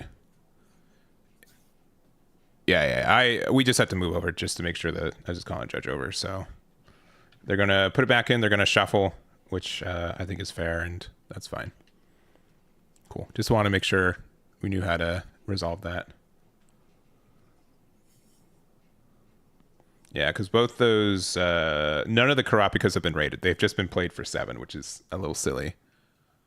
Yep, they're big vanillas. I mean, here it's one of those things where, right, the only removal is the final trigger. There is no removal in Purple Bleach besides a multi-card combo that is going to remove this, either 5 cost. Yeah. Or 5K. 7 cost, sorry. 7 cost, 5K. There are a lot of different numbers on on these cards. Yeah. And also, so we're actually just going to jump out of this one, I think. Here, let me, just so they can finish it. But we'll be back with the finals. But I want to judge watching this one, so we'll be right back.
Announcements.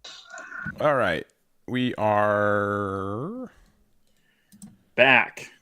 Actual finals this time. actual finals Purple this Bleach time. Mirror.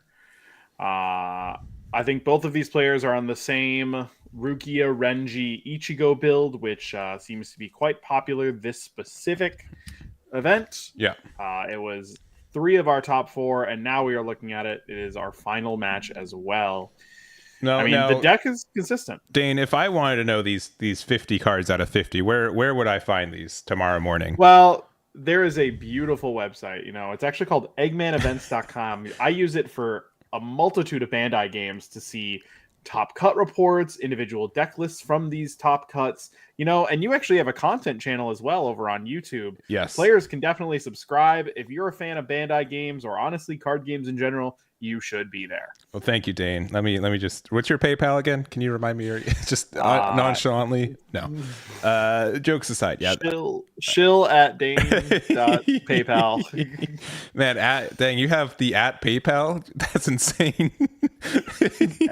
I'm rich.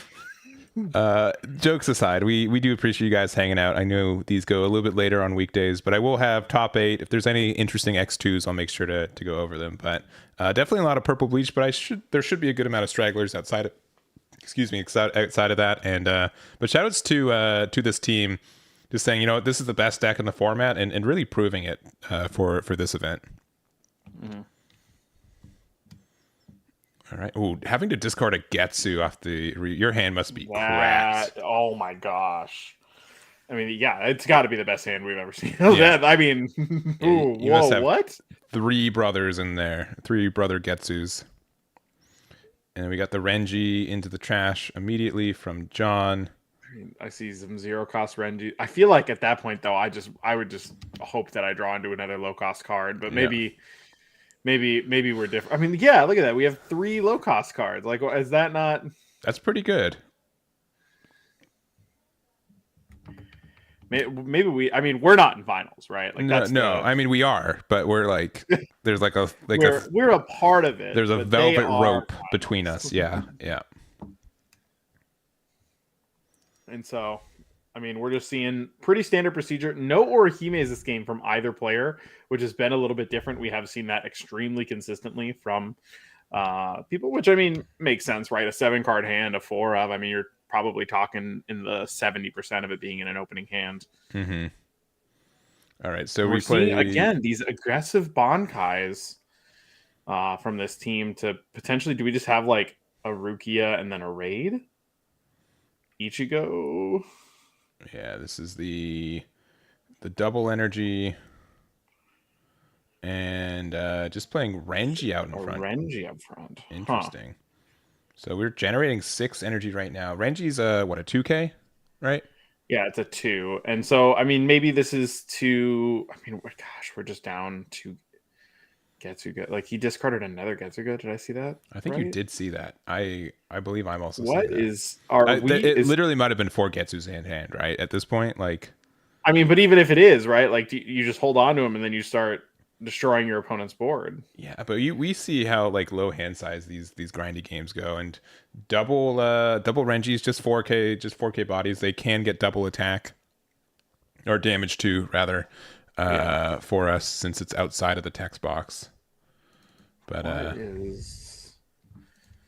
definitely a little bit of a slow start for both players. Are we thinking about moving up Uryu?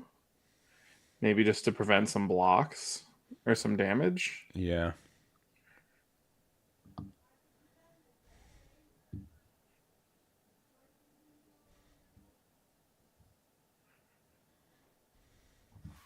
I mean, we're still generating 5. It just feels like you could maybe move a different card. Like, if you moved up the 3 cost each. Okay, well, that can't be right? No.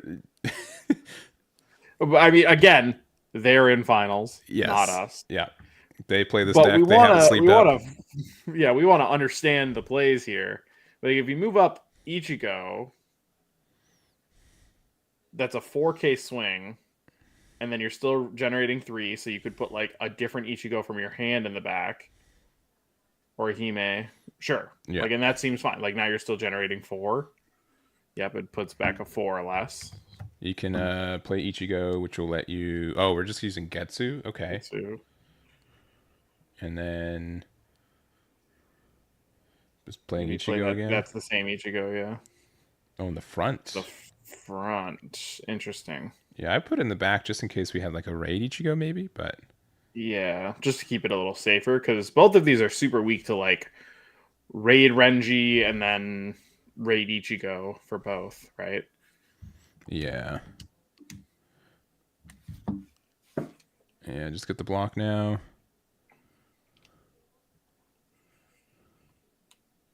Oh man, Bonkai was at the bottom technically.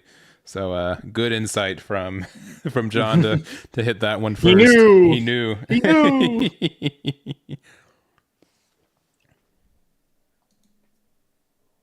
I think that is going to be something that is going to have to. Players are going to have to get through it in their heads. It's just like Okay, they well, can be in any position, but it doesn't matter if it's the last one. Yeah. Also, we knew that there had to be another Getsu in hand. You don't just like trash 2 out of hand if you didn't already Yeah. have at least another one. We got the color trigger. Check that top card. Sure. Raid? I mean, he's got 1 card in hand after this. I mean, I guess, John's only got 2. But, Yeah. I mean, these players are really, some draw power, a little impact here, at least forcing a damage in. Yeah, when you're so behind, right, you need to get as much of a chance as you can. You have just so many cards just hanging out in your sideline, so you don't care that much. We're going to start with the 4,000 impact. Choosing the top one, we see a... if we put that Ichigo in the back, there. I'm saying, would have been great. Though you wouldn't necessarily want to do that because it wouldn't have filled up enough to remove anything. I mean, I guess you would have been able to go to prevent the 6. damage, right? Because you could have given the minus to the Renji, and then like you would maybe just like do -5 to it because then you have a 4K. Yeah. And we saw him block with the Uryu, so if he has another Uryu in hand, he can draw a discard and then raid with the Ichigo, remove one of these cards.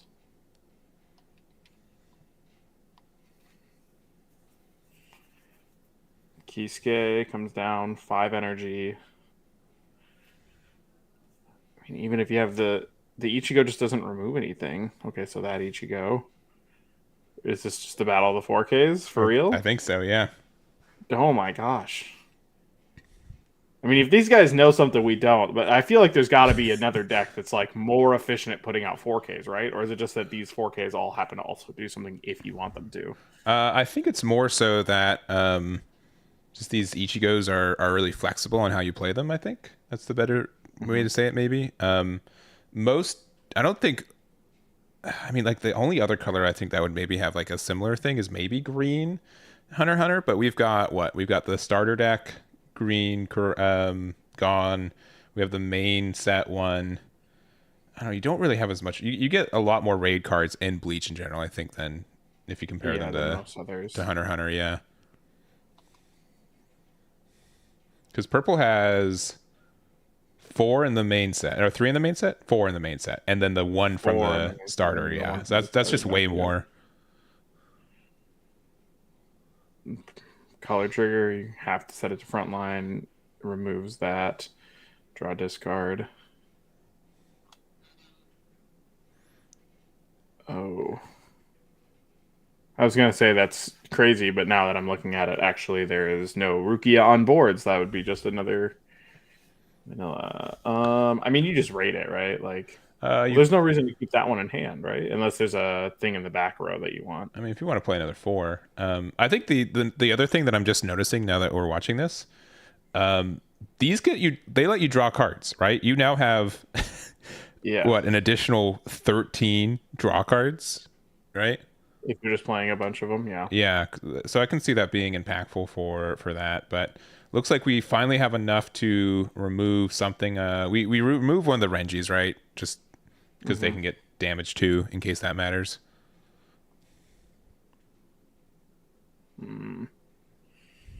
No, he gets rid of the impact. Oh, is that? Oh, you're right. Sorry. For some reason, I thought that it was just played out as vanilla. At the Renji altered, I think. And he literally just jammed out the 2 4Ks. Yeah. All right. I mean, we're just playing the game wrong, right? Like we just. Yeah. There. Yeah. No Rukia out. Yeah. And I would bet $10. Oh, 10 okay. USD. Okay. I was waiting to drum roll the amount, but 10 USD. Yes. That card's getting played as a vanilla 4K next turn. There's simply no way. Yep. And then another 4K attack. Yeah, we get a draw, but yeah, no active triggers. Zero cost Renji isn't active, which helps a lot. It's not a get, which is sometimes unfortunate, but Yeah.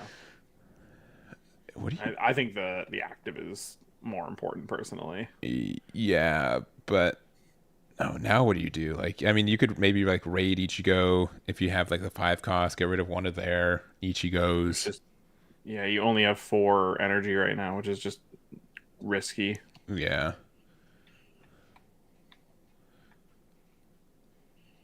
All right, now you got 5.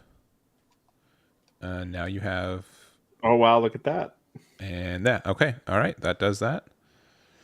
We 2 get more raids off out of the deck. Yeah, and then we get rid of what? Only one is actually rated. And Can you just get rid of? It really doesn't matter, right? They're just all vanillas. yeah. Yeah, showing off that they're entirely worthless in that sense. Yeah. You just get whichever one is less than it doesn't super matter. You don't get the one that's rated because that puts another card into their sideline, which does make a difference. Bonkai, all right. Good to know we're all playing Bonkai today. Let's see. A get trigger, and then I'd be a little bit tempted to block. Yeah, 4K, yeah.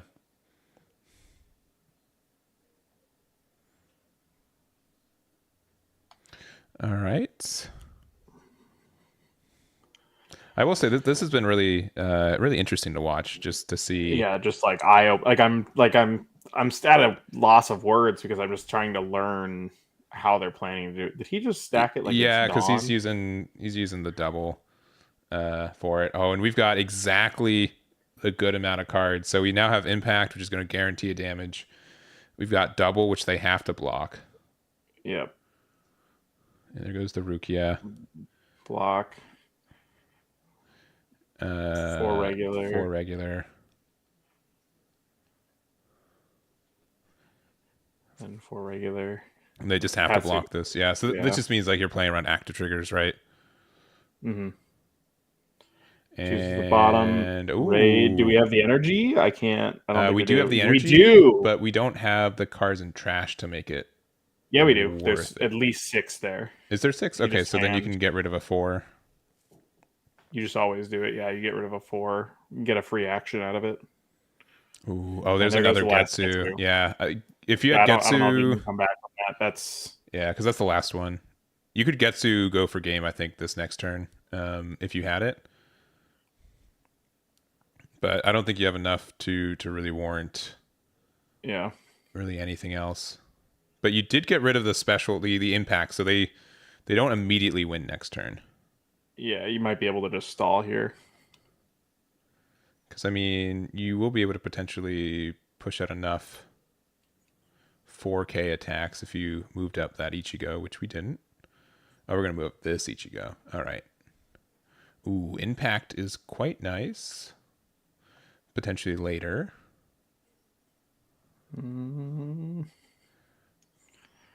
This is just such a different way to play from how I've been seeing, and I'm really intrigued by the way that they're doing it because they're in finals, right? So like, who are we to?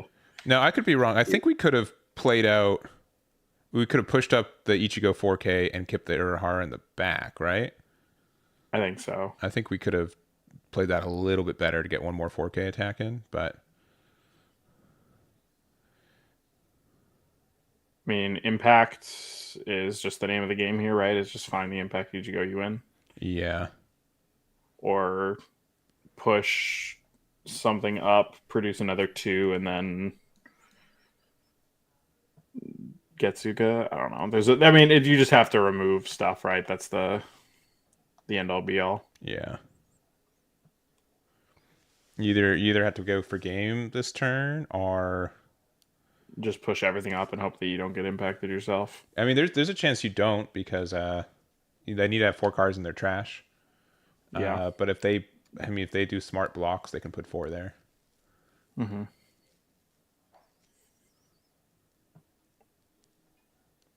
I saw the draw. So what do we got? Move up Kisuke. 1. Bonkai. All right. Yeah, because we're generating 4 right now.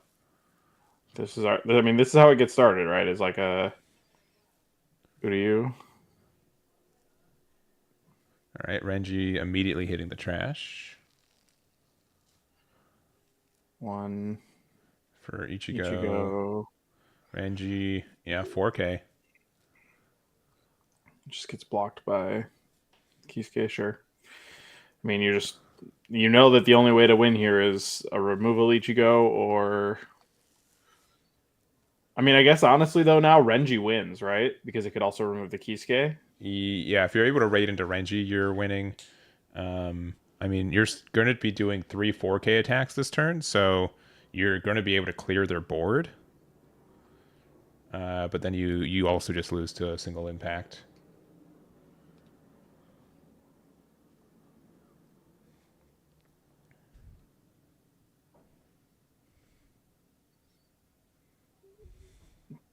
Two cards in hand. Ooh, Renji 4K, Rukia 4K. I feel like maybe you don't have to play the Renji there. Yeah, I feel like we should have. I mean, I guess we can only do it that way, right? Because we can't push up the Ichigo and give them that. All right, either. looks like I think Jake is probably going to be able to take this solely off of the fact that he just has the 4K advantage right now. Yeah. Even without the impact. Like eventually he's just going to run out of, Yeah, I think you're right. I think Jake's going to take it. Unless we can like find impact. It'd have to be like Ichigo into raid Ichigo from the starter and go from there.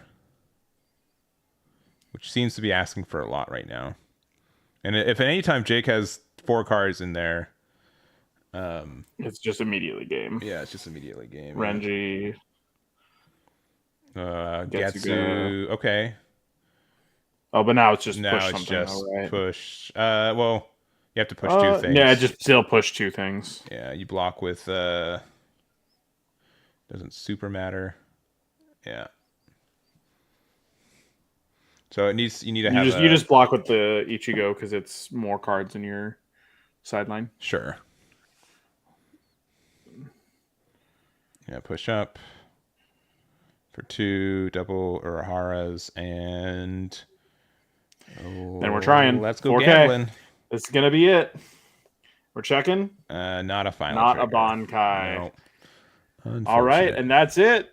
Jake Renee is our winner. Yeah, definitely. Purple Bleach. He tagged me on Twitter. I think he's live streaming his own run right now too. He's like, "Hey, you're not ready for this. I'm going to win this entire event," and he's shown it. He's done it. So there it is. Yeah, turns out a lot of people's tier lists were still right. These guys just we all thought it was going to be a whole lot of Byakuya, and it turns out just jam 4Ks. It seems to be really good. I won't deny seeing the strength of 4Ks backed up by just enough removal, right?